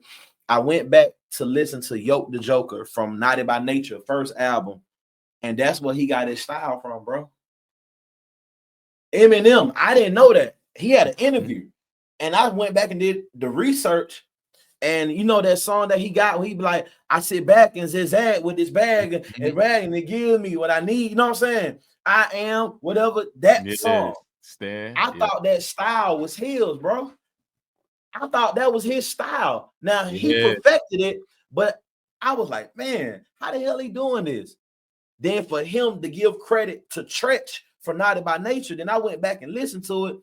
That's Tretch style, bro. And I don't even know if a lot of people even know that, bro. I ain't know that either. I thought that was just Eminem being him. No, you got it from. Listen, this give us pride. This what I'm saying. This how beautiful the moment is. It give us back our pride, because you hear somebody doing something, and if they come from another race and they doing something that we feel like is our culture, it make you feel like, damn, you know what I'm saying? But then you come to find out the white boy really giving credit to the black dude, but we didn't know the black dude did it because he from New York, and we ain't really doing the research like that. And when I went back and listened to it, it gave me a deeper sense of validation. Like, man, we don't even give our people the credit, bro. We don't even do enough research to just see how far we've taken it, because we hip hop parade, hey, and that's where we stop at. We don't go back to listen to nobody's album, bro. Yeah, we'll go back to really listen. You know what I'm saying? And I found out Eminem got his style from Trek and from Naughty by Nature, bro. And that just really gave me like a deeper sense of like, I'm on the right path, bro. So those my three, man. And I plant my flag in the ground, standing on those three. Nah, facts, man. So we're gonna talk about this passion you developed, man, the work ethic and all. So yeah. Like was there a moment where you felt like real sure that you was on the right path with the music? Like, what was that moment for you? Like, how did it feel when everything clicked? Yeah, man. I got my first record deal when I was 19. So I knew that I was on the right path. That as I was going through the progression of going through the labels, and then when I became independent in 2011, and got my own studio, started investing my own money in myself, and then I seen that I was still getting traction, just like when I was with labels and these independent labels and doing all these shows, winning all these contests, bro. I don't know if I'm pretty sure that you heard of Patchwork Studio. I was gonna ask you about Patchwork because I was doing my research. And I'm like, okay, yeah, bro, back to I went back far, maybe like 2016. So when bro. So I've been doing it for a while. Like, I didn't want like TV show. I done all type of stuff. So like when I got the opportunity to work with Patchwork, and I started winning these contests and all of these things, and Patchwork had like this. And it still got this mystique in Atlanta because that's where all the big artists, that's where Gucci Man, that's where Jeezy recorded Trap or Die. You know what I'm saying? That's where Usher, all these big artists that come to Atlanta, they go to Patchwork. And for me to be in the same studio recording, and I even met Barry Sanders, the football player. His son is a producer. His son he fire too. I had built a relationship with the people at Patchwork where they was calling me, bro. Like, it went from me calling them to them calling me, and like that reconfirmed that I was exactly who I thought I was, because it's one thing for you to believe your own, your own, convictions about what you do. But then when you get around people that don't know you, these ain't my friends. They ain't got no loyalty to me. You know what I'm saying? We ain't grow up together. It's a complete independent group of people that's listening to what I've done and still giving me the same validation that I heard when I first recorded it myself. And that's how I knew, bro. Like, I knew I had something special. I've always known, but now working with those people at Patchwork, that was at that point in time, that was the highest level that I had got as far as working with like studios and people that have done what I'm trying to do myself. And it opened up so many doors for me, bro. And it's like, it just clicked. I wasn't gonna give up. I wasn't gonna do none of that stuff. But we all got that question mark in us. You know what I'm saying? Like, am I doing the right thing? Am I wasting my time? Is it gonna work? Are people gonna understand it? Am I rapping too fast? Are they gonna get it? Blah, blah, blah, blah, blah. And then I went there, man, and they kept inviting me back, and I kept winning. I won like 2 contests. They started putting me in these little ciphers and things like that, bro. And at that point in time, it was what I needed. It's like an adrenaline shot to keep like pushing, you know what I'm saying, to keep going, bro. And that's why I'm still doing it. Like, if it wasn't for that, like, I don't know what I would be doing right now. Like, I needed that connect at the right time when it happened, you know what I mean? And I've been riding off that all the way to 2024. Right now, I'm still riding off that momentum that I built from that connection with Patchwork. Nah, big facts, man. Patchwork, that's an iconic studio, man. Real it is, bro. Real. It is, so, bro. Let's talk about them first songs. You recorded, like, not just in Patchwork. Let's take us back to the first ever studio session. What was going on, like numbers and what it was like when you heard it on wax, like, because I know that do something to you too when you finally hear it, and it's like the quality and bro.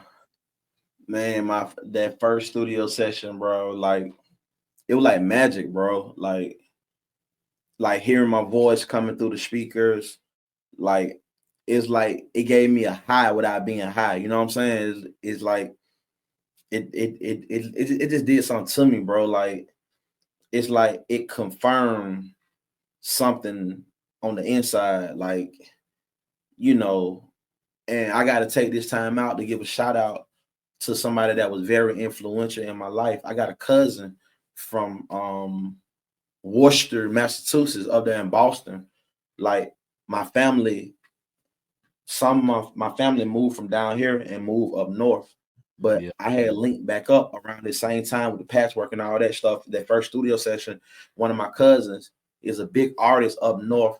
His name is Dirty Red, from Worcester, Massachusetts, Wartown. Matter of fact, him and Joyner Lucas neighbors. You know who Joyner Lucas is? The artist Joyner Lucas. Yeah, you ever heard of him? Mm-hmm.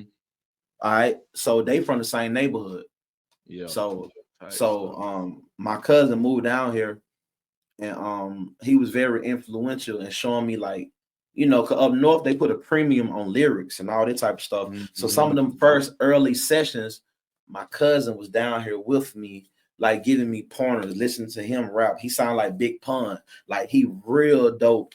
And I wanted that, like, you know what I'm saying? I had the South, but I was wondering, like, how the hell he put these words together? Like, how he able to write it like that? And he really, like, helped coach me and guide me too. So them first sessions, them first early albums, like, I'm probably like 10 albums in, bro. So them first albums, like, bro, it was a young version of myself getting out all my aggression, all the things that I wanted to say, all that gritty urban, all that stuff came out in the first album. So the first albums, they were real dark, real aggressive, real violent, real, like, just toxic masculinity. Just, you asked me about knowing myself. Mm-hmm. Them first albums, that process of me knowing myself was documented in them first couple of albums. everything I was feeling, my brother being locked up, how I felt the streets, the pressure, not trying to go to jail, not want to kill nobody, trying not to, you know what I'm saying, cheat on my baby mama, like some real serious stuff. You know what I'm saying? I'm a big fan of an artist. Like I don't like to get to the artists when they you know where they at now. Like I wouldn't like if I found out about 50 Cent today, I wouldn't want to go to his last. I want to go to the first actual album. You want to go back to bro, like them first couple albums, like, and you know, and that always will be a part of the process. It's gonna come out because you can never get rid of it. It's always gonna be a part of you. You know what I'm saying? It's just under control now. It's like a zoo. I'm a zookeeper. Like I got the animals under control. But the first album, they were running wild, bro. It was like Jurassic Park. You know what I'm saying? Yeah, and I'm like, you know, feel me? And I feel like that'd be the best, like, cause it's like you getting them like all the way, and then it's a specific time, so you can say, I see the growth. You feel me? I see where they at now, but don't first album, bro. Like at the gate. Oh man, bro. Yeah, you know, that'd be it. Oh man, like it's some of the best times of my life, bro. Like, you know, and I'm grateful for the experience, bro. So I hope I answered your question, man. It just like it was hard for me to answer the question. Like, hopefully you go back and you look at this because you actually took me back. You know what I'm saying? I was reliving it right now. You know what I'm saying? Like, bro. That's why I say I was like, man, I definitely gotta hit them out too. Cause like I said, bro, like I don't like to just be like, if I find out by the artist, I'm like, man, let me hear that first, cause that's why I be doing. Like it be that for real. We talking about sleeping in the studio, bro. Like we talking about before I had kids, I'm sleeping in the studio, like same clothes like a cartoon, like really grinding it out. Like I was living, breathing, like I was, man, come on, bro. Like it was there, bro. Like my life still depend on it. But back then, my life, it felt like, bro, if I don't rap, I'ma die. Yeah. Matter of fact, when Jeezy came out with Trapper Die, I had a mixtape called Rapper Die. Because I felt like if I don't rap, I'ma die. Like I gotta go to the studio. If I don't do nothing else, I gotta be in the studio, man. It's like that dog in you now, still the word, but that dog in you that was then was that dog was all. Oh yeah, bro. That was the type of dog that needed to be trained up, bro. Bro. And you want to know something? What's so amazing, bro? And I can say this. I'm glad I didn't make it at that time, bro. Yeah. Like this, the curveball. Because I wouldn't have been the ghost in the machine. I would have been the ghost in the ground.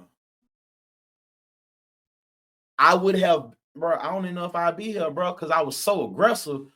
The stuff I was saying, bro, it's like, man, bro, I'm glad I ain't put that energy out, bro. They say the universe, bro, it have its way of working, bro. Yeah, time it saved me, bro, because if I would have really, like, I had some situations, but if they really would have materialized all the way, bro, I don't even know if I'd be here right now, bro, because it probably would have been on some drill music. Like I probably would have, you know what I'm saying? It probably would have went somewhere they need to go just based on, you know, the immaturity with the money, with me processing my pain, not really all that. I wasn't talking how I'm talking now. So, you know, in retrospect, it was really a blessing in disguise, you know, for me to just go through that and, you know, put it on wax and then still be able to grow and still be alive and like not, you know, hurt. You know what I'm saying? Like, yeah, it was really like that, bro. It was like that, especially in Atlanta. It was like that, bro.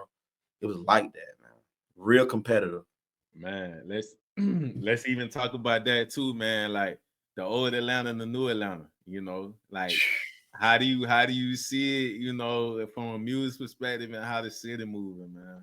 Yes, because the old Atlanta, bro, like you talking Perry Home, you talking Techwood, you talking Inglewood, Harry Home, you talking Smoker Holler, that's where I'm from. You talking Sylvan Road, that's where I'm from. Oakland City, West End, that's where I'm from. Like Cleveland Avenue, you talking about like Joyland, Four Seasons, like you talking some real serious Born Home and like Ben Hill, Lost Park, like it's some real situations going on, bro. Adamville, you know what I'm saying? Dixie Hill, bro. Like MLK, like, bro, you talking some real serious.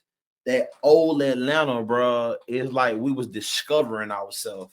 Like, you know what I'm saying? We were discovering ourselves. And back then, you had to know how to fight. Like Atlanta, like you had to really, you said something earlier was like you before the internet, like you was already who you was before you got on the internet. Yeah. So you can still feel comfortable moving out in public because you was already established as a man before you got on the internet. So it was, so take what you just said and let's draw that out. Atlanta was just like that. The old Atlanta is what you just said. Oh yeah. You had to really be out there to be able to move, or in some places you couldn't go. Because if you go, bruh, you might not come back. You might get put in the trunk. You might get beat up. You had the Diablos, like, you know what I'm saying? You had the Mechanicville. You like, it was serious, bro. You had to really be about that life. Or certain places you couldn't even go, man. Like, and I'm saying that with all due respect. You know what I'm saying? So when the city started changing with the Olympics and things start coming in like that, we started. They call them Red Dogs. Oh yeah, see, bro, that's what I'm saying, bro. See, back then we had the Red Dogs. So let me slow it down. So it wasn't just from the street perspective. The streets corrupt anyway, because that's just the rule of the game. The streets corrupt anyway. That just part and parcel. But bro, they had to get rid of a part of the police force because that's how deep the corruption was. That's why I was talking about that pressure pot of Atlanta, that soil being fertilized by pain. How deep do it got to be for the police to be corrupt, bro? They had it, man. Atlanta APD had a group called the Red Dog, bro. And they used to come to the leader, his name was Reebok. The leader of the Red Dogs, he got banged up. His name Reebok. This Atlanta history, bro. Man, these folks will pull up in the neighborhood, bro, with them masks on their face. Like, like them samurai masks. You ever seen the movies with the samurai? They got like the little grin and the smile, cry now, laugh later. You ever seen them little tattoos? Yeah. They pull up with them on their face, spray painted black, bro. With all black Dickie suits, jumpsuits, with the high-tech boots up to the knee, strapped up, looking like black ops, bro. They looking like Call of Duty, bro. Looking like the military, pulling up. And bro, man, them niggas, man, they beating your ass, they taking your dope, they taking your weed, they taking your money, and they pulling off, bro. Damn. Yeah, bro. They had one Asian. Could nobody get away from it? His name China Man. I was about to say, you said Asian. I was like, he gotta be a well-known name. China, bro. You can look. I challenge anybody that know Atlanta history. Fact check me. Leave a comment. You know what I'm saying? Go fact check me. Ask anybody that know from that time frame and era. Man, I don't care how fast you are, bro. Man, this nigga is Usain Bolt, man. This Chinese man, he probably was like 131, like on some Bruce Lee. Just imagine Bruce Lee was like a SWAT team type. Imagine you know what I'm saying? It was like a Bruce Lee type corrupt police, man, and they were terrorizing Atlanta. And it wasn't just Atlanta had the Red Dogs, but in DeKalb County, man, them folk were like shooting up people, man. Like all this was going on at the same time. DeKalb County police force was bad too. Like they were shooting folk like 40 times, 35 times. Like they were so corrupt that the sheriff, they came to his house and killed him in front of his wife, bro. Like it was crazy. So imagine growing up in this era, bro. That's the old Atlanta. So the new Atlanta, the only thing that changed was the city got more money and more people started moving down here because of the Olympics. So now the city is being influenced by external cultures, people moving from New York, so they bringing their swag. People moving from Florida, moving from Texas, they bringing their swag. You know what I'm saying? So Atlanta became a melting pot. You know what I'm saying? That's the only difference, bro. The new Atlanta is just influenced by people that have moved in and merged what was already here with where they from, and we just created. You know, it's just it's like a gumbo now. You know what I'm saying? Yeah, it's really a gumbo because you got flavors from all different states, and we say from promoters, the people doing People moving down here, and the only reason it's not as, it's still bad. You still got to be careful, you know, but it's a lot of opportunity. But the reason it don't seem like it was in the old Atlanta because of gentrification. They tore down all these projects and started building up places people can't afford. They tore down Kirkwood and Little Vietnam and all these project buildings. They tore down Perry Home, and the government took these bricks. They start tearing stuff down. So people don't even know they riding past places that they still got undiscovered murders. You feel me? But on somebody be in the middle of, that's how my city is, bro. They done start, you know, moving people around and stuff like that and doing their thing, bro. I'm from Orlando, so bro, they done every time I go back, it's something different, bro. They built the highway over it, so it's basically like forget the community or don't look over there. It used to be a time you had to ride through there to get to where you going. You can't skip. You gotta go through there. Like, yeah, man. It's bro, like, they didn't build the belt line. I know you're familiar with the belt line in Atlanta. Yeah. The belt line is going through some of them places we talking about. And folks just be out there jogging and running, walking their dog, and don't even know. That's when you know reality's so different, bro. When that's the fact check I like, bro, the stuff we deal with now, that PTSD from just knowing like our realities. I like, bro, you got people walking and running their dog. They know it's in the air with no care in the world, bro. No care in the world. Like, man. Nah, for real. Yeah, bro. I hope I answer. You know what I'm saying? I just want to give a little history, bro. Fast, bro. Nah, you put it on the flow for sure, man. So we're gonna talk about the writing, the freestyling, man, the battle rapping, man. Like, so when it comes to creating music, like, do you prefer writing or freestyling? And why do you lean towards one over the other? Well, like you, bro, I was, you know, I majored in language arts. You know, I went to Atlanta Metropolitan College, you know what I'm saying, for journalism. Like, I always been a writer. So I just like to write, period. But when it comes to music, bro, like I would rather freestyle, bro. Even though my pen game is crazy, I would rather freestyle. And the reason I would rather freestyle, and so for people listening, so imagine if you were in the studio and a regular verse is 16 bars. I'm not gonna freestyle a whole 16. I may do 4 bars at a time, and then I just punch in and out until I got 16 or 24. So just say, you know, I play the beat and I freestyle and I'm recording it.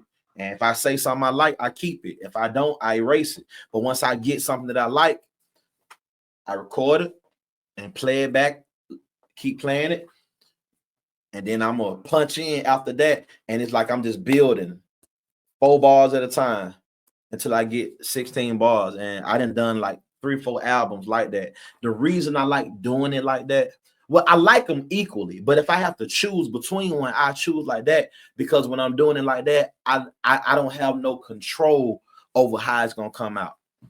I don't like if I'm writing it is more technical. Like I'm putting it in a box in a sense. But if I'm just going straight from my brain straight into the microphone, I don't know what the cadence is gonna be like, bro. I don't know how it's gonna come out.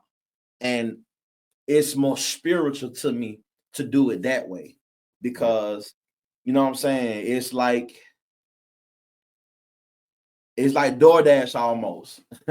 Me writing it is like DoorDash. It's like I'm ordering it, then somebody got to bring it to me before I get it.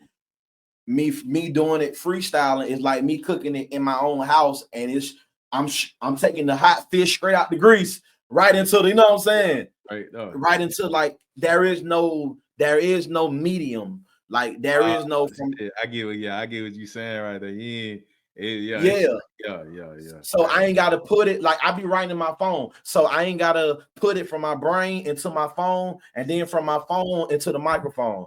I'm just gonna put it straight from my brain right into the microphone, which is gonna cause me to rap in a organic way that don't necessarily always present itself if I just sit down and write it. Now there are some times, bro, when I can just be in a zone and I hear the words and I just pick my phone up and I'm typing and I can't stop it. Like it happened both ways. But if I had to choose, like if my life depended on it, man, man, just put me on, man. Just play a beat and just let me get into a zone, bro. And the magic just happened. Like that's just like I said, the music trusts me. It trusts me. I've proven over time to be trustworthy with being able to receive right then and there. It's just like a radio signal. I can put that antenna up, I can tune in, and then it just calm, bro. And that's the grace of God, bro. It took a long time. Nah, that part too. You feel me? It take a while because it's like it took a long time. Yeah, you gotta show yourself you worthy of it. You gotta show yourself to be worthy, bro. You know what I'm saying? Like if you my coach, if you were teaching me about finance or you were teaching me about the podcast game, like I would have to prove to you that I'm learning the lesson before you say, hey, I'm gonna let you run this next show. I'm gonna be out of town. I'm gonna let you run it. I gotta earn your trust for you to put me in that position. You feel me? You're not just gonna put a novice in a position to say, hey, take care of that. Well, it's kind of like the same way, bro. Like, I've earned the right to just be in here with the music, with no pen, no paper, no nothing, and just trust that my brain, like yeah, bro. Like it's I'm gonna say this and I move on. It's one of the closest time that I've ever tapped into what we call supernatural or being close to God. Yeah, I go to church. Yeah, I believe in God, all that. I'm a Christian. I stand up for that. But something about being in that element with that music, bro, it's like I could hear him whispering in my ear, bro. Like, I ain't lying, man. I ain't lying, bro. Shout out to shout out to SF Show, man. My boy up there in the VA right now, man. Shout out to DVD Global Empress 305 in here. Shout out to Key Cola. Real talk. Peace to the chat, man. Thank y'all for having me, man. But yeah, so now, brother, one thing you did say too, man, is like, and I think I used to think, bro, like when people be like, game is just to be sold, not told, right? So I'm like, when you show you worthy, I ain't gonna lie. I used to be thinking like, man, why people want to gatekeep not? But you got people that get the game, don't know what to do with it. So you gotta get it to somebody that you gonna give it away, give it to somebody that's worthy. Yeah, bro. Get it away somebody you know that ain't they gonna have to pay for it. And y'all look, after you pay for it, you still gotta know what to do with it. You feel me? Because you have to be authorized, bro. See, power without authority is destruction. You got to be authorized to do that. Like, for instance, your badge. If I give, you feel me? So you got to be authorized to be in this space. Yeah, you got the power, you got the ability, but if you ain't authorized, you can't come in here. It's just like if I give my 19-year-old daughter the keys to the car, and if she ain't got no license, even though she know how to drive, she ain't authorized. So if she get out there and mess up, it's destruction. So that's what I'm saying. Like, you can have the ability to do it, but you got to be authorized. And the way you get authorized, you have to prove, you have to go through the regimen over time. There's a certain process you have to go to be able to do that. And like that messed the game up too, because the internet try to skip that step. Yeah, it skipped that step. The internet try to get over on everything. Yeah, you ain't gotta be authorized. You can pay for a blue check, bro. You feel me? You can pay for somebody to give you 1,000. Yeah, bro. You see what I'm saying? You could pay for the bots. You could pay, but you can't pay for nobody to really organically like you. You feel me? You got it, bro. I ain't gotta say nothing else, bro. You already know what I'm saying. I'm telling you, bro. That's why I'm like, bro, I'm big on building relationships. So if I'm gonna do the internet thing, I'm gonna do it for. Hey, we doing it right now, bro. Cause you in your common space, I'm in my space. You feel me like that? But if I could have did it in person, I did it. You feel me? Like that's just how I am. But it's just like this right here, open the gate to be like, bro, we could touch the area well, like using it for what it is. I go all the way over the world with this, bro. And that take advantage of it, bro. You got to take advantage of it, bro. Because they taking advantage of it and doing the wrong thing with it. So you need some real niggas to take advantage of it and show them what it looked like when the real in the building too. You see what I'm saying?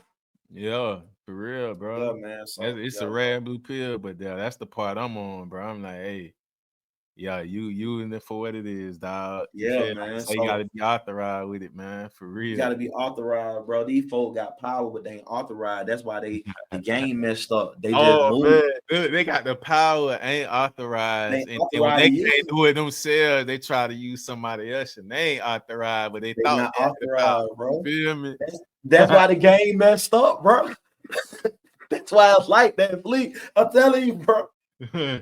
Bro, and it show itself so much, bro. It's not even nothing that's like they can't put it up under the cover, bro. Like you can't, bro. So, so just right quick, bro, just to expedite it, right? So when it comes to battle rap, it was something I had been doing my whole life. I just didn't know.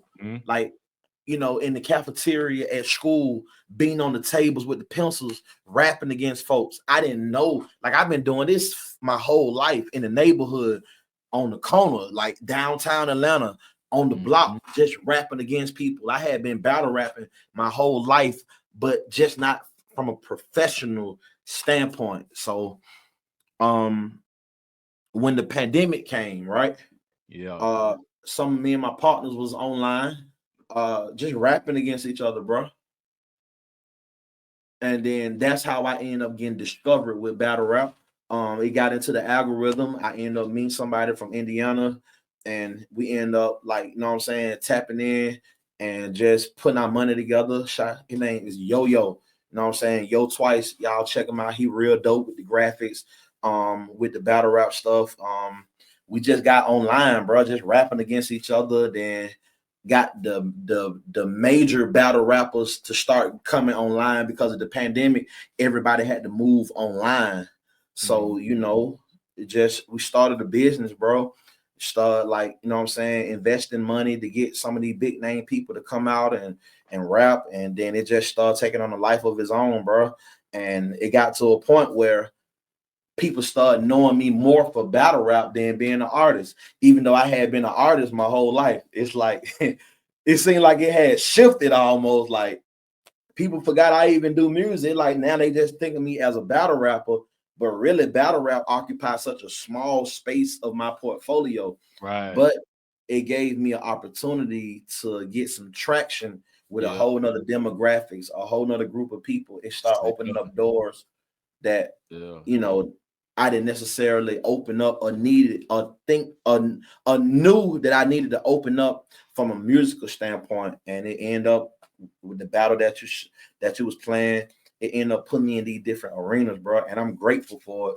You know what I'm saying? And one of my hardest battles was my first big battle with this dude named Adi Boom, because Adi Boom had, come to find out, got discovered as a snitch. So by this being my first really major battle, it was also my hardest battle, because I told you my brother did 10 years in prison because his best friend snitched on him. And I had always wanted to say something to this guy. I wanted to, but I was so young, I couldn't really do nothing. He a real killer, real gangster. I was so young, I couldn't really do nothing about it. You know what I'm saying? So I had to internalize all of that. So when it came to the battle rap all these years later, and I find out this guy got a similar background, it created an opportunity for me to say, he became the poster child of what I wanted to say. All them years ago, when I was just a little kid watching them folks take my brother away, and my mama crying, I'm trying to hold her, and she crying. They talking about my brother gone, and the dude snitched on him. He did 2 years. Now he back on the street living his best life. And my young mind trying to harmonize all these things. So when I get a chance to battle somebody with that snitch on his jacket, I said everything to him that I wanted to say when I was like 13, if that makes sense. And that's how I went viral, bro. I went viral from that. I went and like rented out a jail cell. I got the real jail clothes. I hired people, and I rapped from a jail cell, bro. Like, I was the person he snitched on, but what I was saying to him, I really was saying it to the person that put my brother away. But it was my hardest battle, because I had to go back to my 13-year-old self. I had to reopen them wounds. You know what I'm saying? I had to go there, And like that was my hardest battle, not from a rapping standpoint. It was just to relive, they have to relive all that going on. Yeah, bro. So that's how I became known in battle rap, because I took a chance to do that, and I ended up going viral. I think it got like maybe almost close to 50,000 views. And a lot of people saying, well, 50,000, that ain't really big, but it is for a nigga with independent. You talking about independent? You talking about my own machine? Without a machine, bro. No machine. You talking about my own 9-to-5 job, working my own savings. That what people be tripping about too, bro. Like, bro, you gotta think independent. You gonna see independent results. You ain't gonna see no machine. You can tell when stuff done been played with in there. You know what's going on. They trying to make me feel insignificant, but that 50 for me, that 50K for me mean the world, because I did it with a wing and a prayer. And people that ain't never invested in themselves, they'll never understand that type of or know the business. They can't even speak that language. You feel me? That's why it's like it's just like it's only so far that conversation gonna go. So it's just like, only so even if you don't understand the music business, it's like, man, if y'all only knew, y'all ain't gonna see it from the same side I see it on. So I know why you thinking like that. Yeah, bro. I wouldn't even force you to understand it, because you not into this. Like, nope, they ain't even going. You're just a consumer. Real tough. Yeah, bro. So I hope I answered the question for like the music. I'm trying to remember what you asked me. Yeah, hope we're gonna expedite it too, man. You feel? Cause everything organic for sure, dog. Yes, sir. Man, so we're gonna talk about the Soul Food Cipher too, man. Like how that came about, and let people know about that community and what they stand. Yeah, man. I'm blessed, bro. Like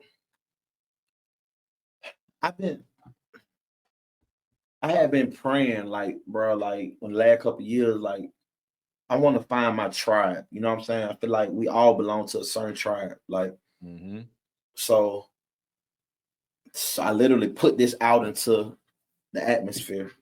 And I was on the road. I think I was in Kentucky. And the hotel I was at, just chilling, bro, and got online, scrolling through Facebook. And out of nowhere, bro, I got like this advertisement about the Soul Food Cipher. And I had not been looking at nothing. I don't even know how the algorithm found me, but it was Soul Food Cipher. And I clicked on it. And I was like, okay, when I get back to Atlanta, I'm going. I went on Patreon, signed up. And then it was like a year ago, September this year, make a year. This was last September, bro. I went September, and then I ended up winning. Like when I went, I ended up winning. Like they got different little categories that you can win throughout the cipher or whatever. And when I went, bro, it just being around all these dope people, all these dope artists that just as dope, got their own story, that's able to come off the top of their head just like me in their own way. They got the same passion in their eye that I got. The setup, it was just perfect, bro. It was surreal to me. And I kept coming back, bro. Like I wanted to be a part of it. So I just kept coming, bro.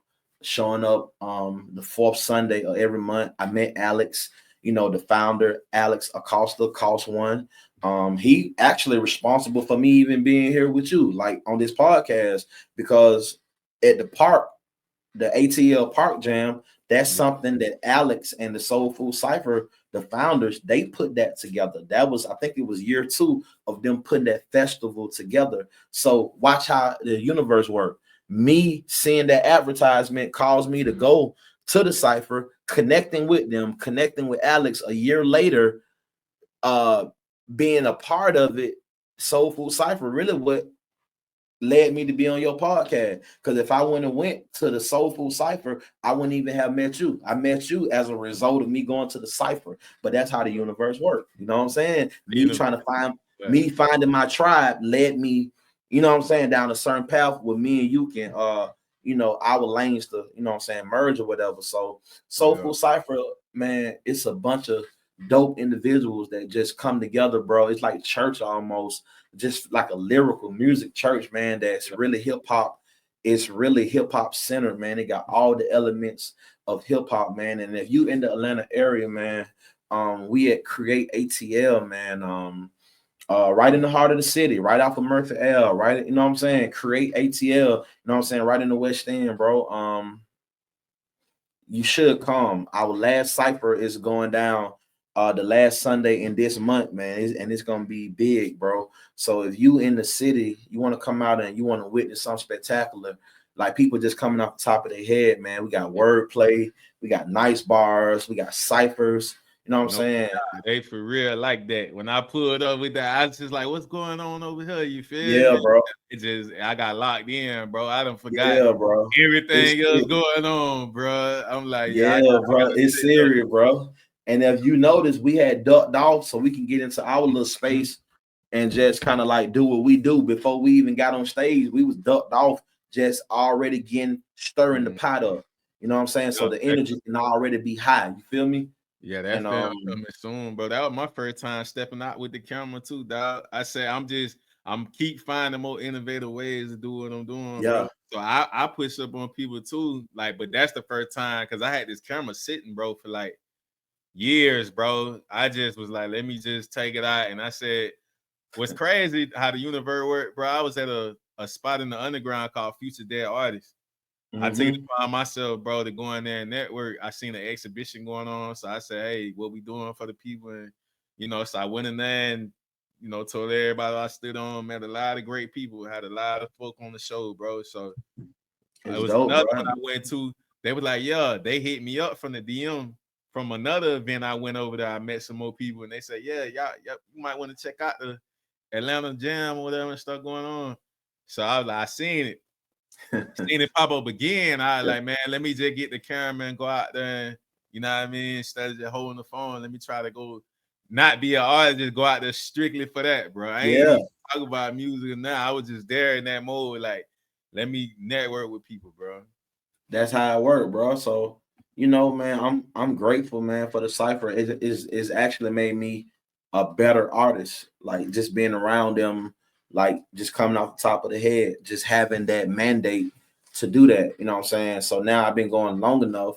Now I'm actually a part of what we call SFC Next. So you got the OGs is people that's been there for 13 years, 10 years, that been coming, that built a relationship, you know, over the years. So me, I'm only like 1 year in. So I'm a part of a group of some of the newcomers that, you know, we're considered SFC Next, you know what I'm saying? So, man, y'all be looking out, man. Like, it's some real dope individuals, man. Ian the Korean, Flash the Philosopher, TK, D Real. She from Miami. She real dope, bro. She's super dope. MC Poetry, Applesauce, you know what I'm saying? London Bridges from Jersey, you know what I'm saying? Like, the SFC Next, man, it's such a tight-knit group, you know what I'm saying? Like, bro, like, I'm just blessed, man. I found, you know, a group that I belong in just for the freestyle, you know, that part, you know what I'm saying? Like, it's gonna take multiple, you know, different streams of income. I look at that as like a stream of income. I don't know which one of these doors gonna be the one that open up the major door. So I'm gonna invest in every door that I see that could potentially be fruitful. And SFC Next, like, is one of them doors. I'm investing my time, my energy, like helping to build. You know what I'm saying? Like right now, I got an opportunity. Like, I'm gonna put it out there. Like, Atlanta got like this thing going on where you can. I'll send you the information too if you want to post it. To where they got a contest going on, bro. Where they got like a rap contest or essay or a poem. You can turn it in for the city to where they're trying to combat police brutality. And like, I was picked to be a part of that, and I can get people in, and they got up to $10,000 worth in prizes, bro, just for you submitting a rap about how could the city do better about police brutality and, you know, all these black men being shot down, and the city want to hear your voice. You know, it's called One World, One City. How can we come together? And they looking for artists to submit music and everything, bro. You know what I'm saying? If you win, like, you know, they'll put your song in City Hall, the lyrics, they're gonna put like a whole billboard with your lyrics. Oh, Yeah, bro. All kind of stuff. You see what I'm saying? Yeah, that's hard, bro. Yeah, so made me get my bad, bro, for real. Why you bro, saying bro, I'm gonna send you the information, bro. Like, and it's free to enter, bro. And the deadline is January 15th. So I just want to put that out there for those listening, even you as an artist, like you know what I'm saying, because you just never know. You never know, bro. That's the easy pocket to hit because I can't do nothing but just dig in my pain on that one and just kind of. You feel me? Yeah, bro. Yeah. I'm gonna send it to you, bro. I'm gonna shoot it to your DM, all the information. And man, hey, it's free. It ain't gonna cost you nothing but some time to get in your zone. But what if it developed to something else and you win? Now you up there with the mayor, and that can unlock a whole nother avenue. You just never know. You never know, bro. So, you know, I'm in a position through SFC and SFC Next to be able to be a blessing to somebody. And, you know, I just want to, you know, relay that opportunity for you and those that's listening, man. Nah, facts, man. Before we even you know, wrap it up and everything, man. And yes, sir. And a shout outs you like to give to those who've been supporting you along your journey.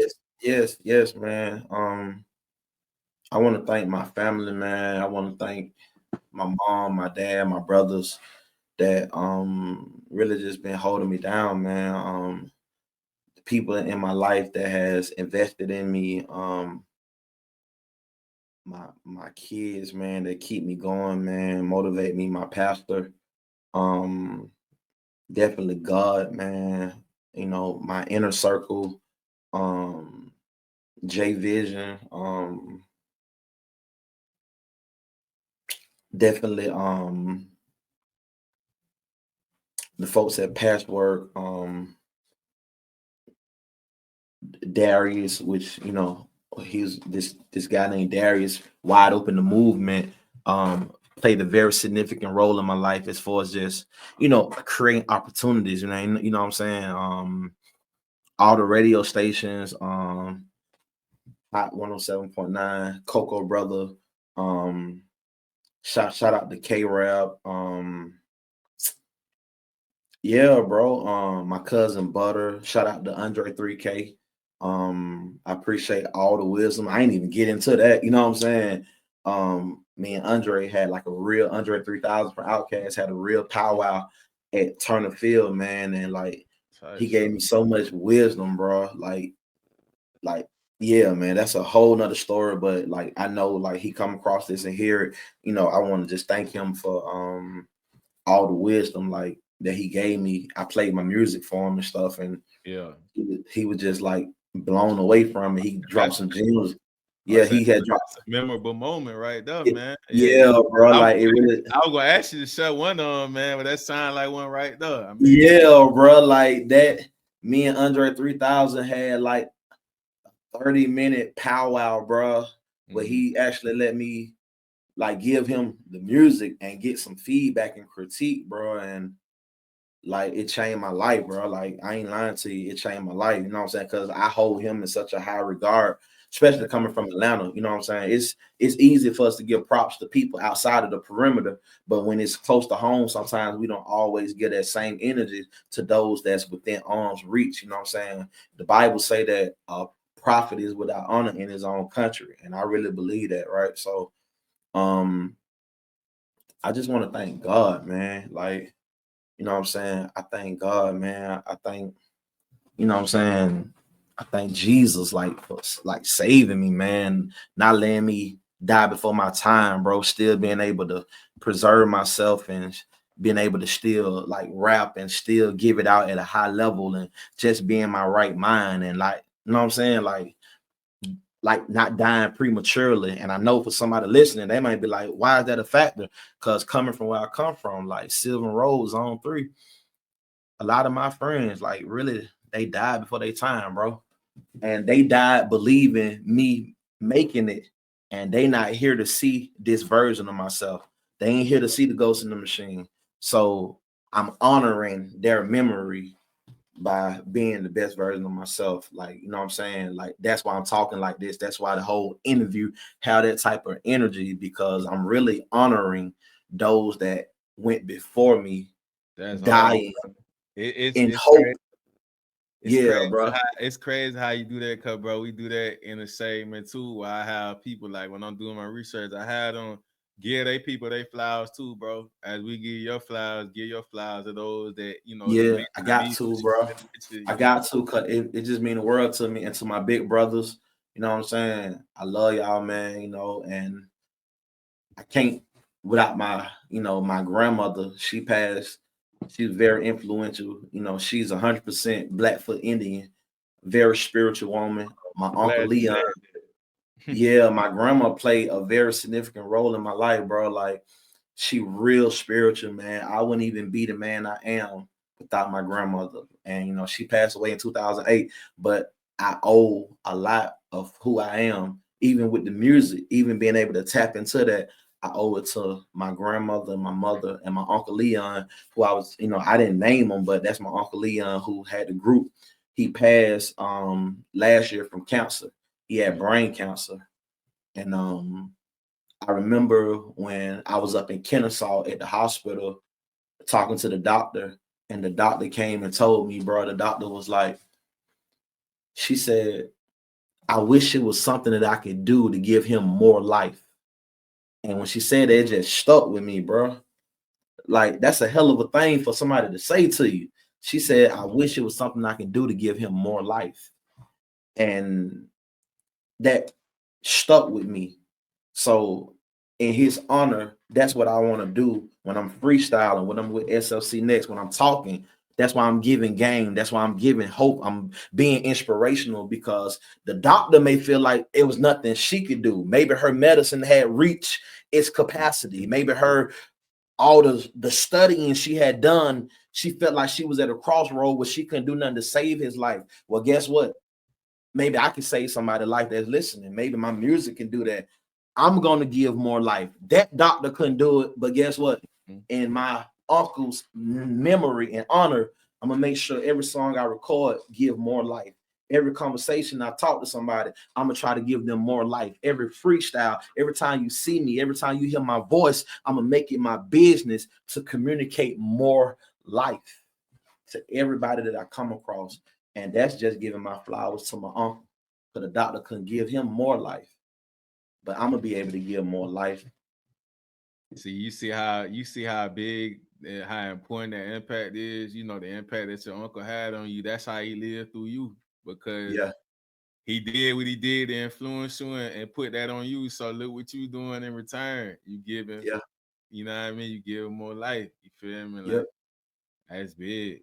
Yeah, bro. I had to go there, bro.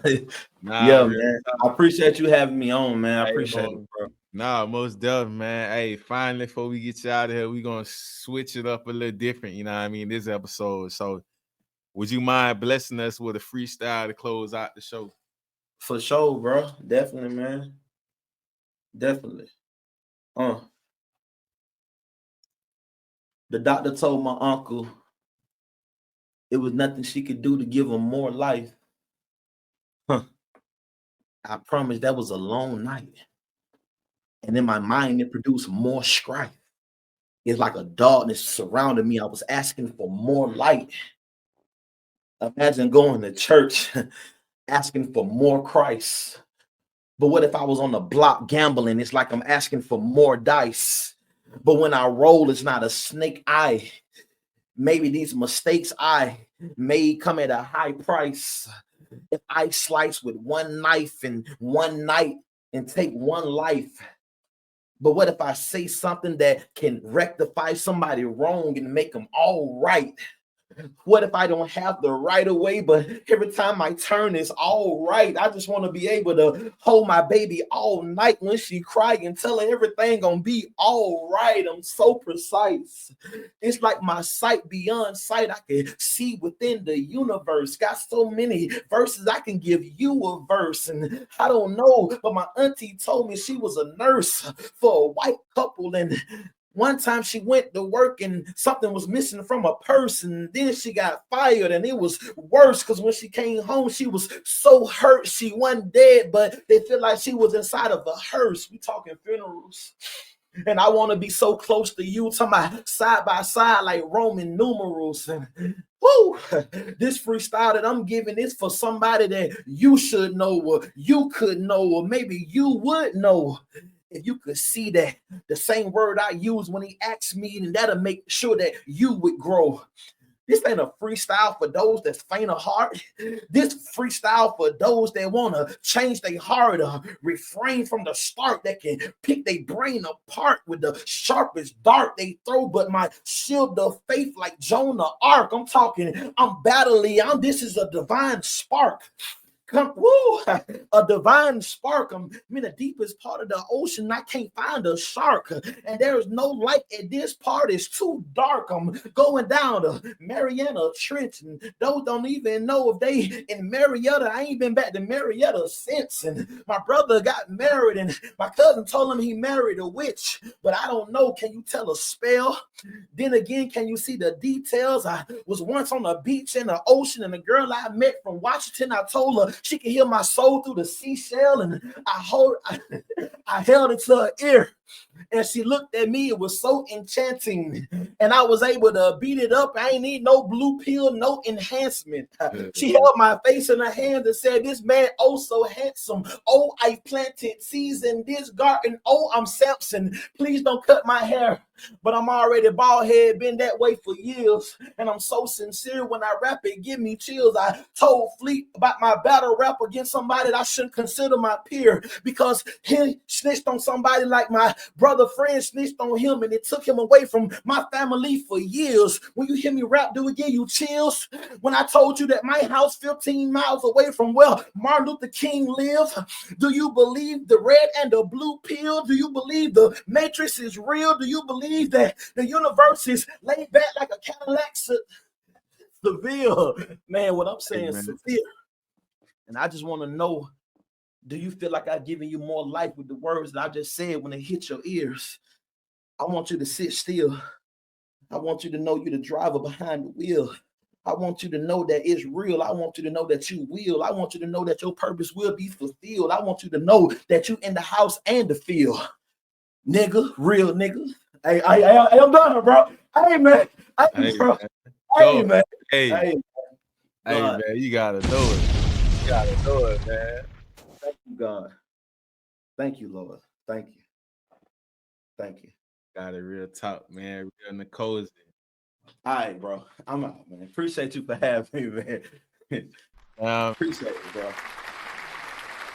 Appreciate you letting us roll the red carpet out for you, man. Like I said, I appreciate you, bro. And bro, I speak number of blessings over your life, your business, every opportunity you granted me tonight. Whoever may see this, whatever come my way from linking up with you, I pray that it come back to you double portion, man, for you investing your time in me. May the universe send it back to you twofold twice, bro. Appreciate you. I appreciate you, man. Season 6, episode 20, The Ghost in the Machine, featuring the Atlanta-based recording artist Rio Nkosi. Appreciate you, brother. Gold mouth, rabbit on my teeth, I got carrots. Open up a mouth and she got vocals sound like Janet. Marble on the floors, but the kitchen kinda granted. Lean color perk, you would think it's pomegranate. I see flying saucers, finna roll another planet. It will fall in place if it's meant to be organic. I got crazy lingo, you would think I'm speaking Spanish. I'm something like a pie, never leave without the cannon. I'm enlightened, I got stoned around my neck. If you pay attention, I teach her how to earn respect. I walk around with a tag like a mad at the rail. People do any damn thing for a check. So what if you got signed labels, throw them on the shelf? I don't ask for help, I just go within myself. Hard times I prevail, I bust up out my shell. I let my nuts hang, cause it don't got no curfew. Gold mouth, rabbit on my teeth, I got carrots. Open up a mouth and she got vocals sound like Janet. Marble on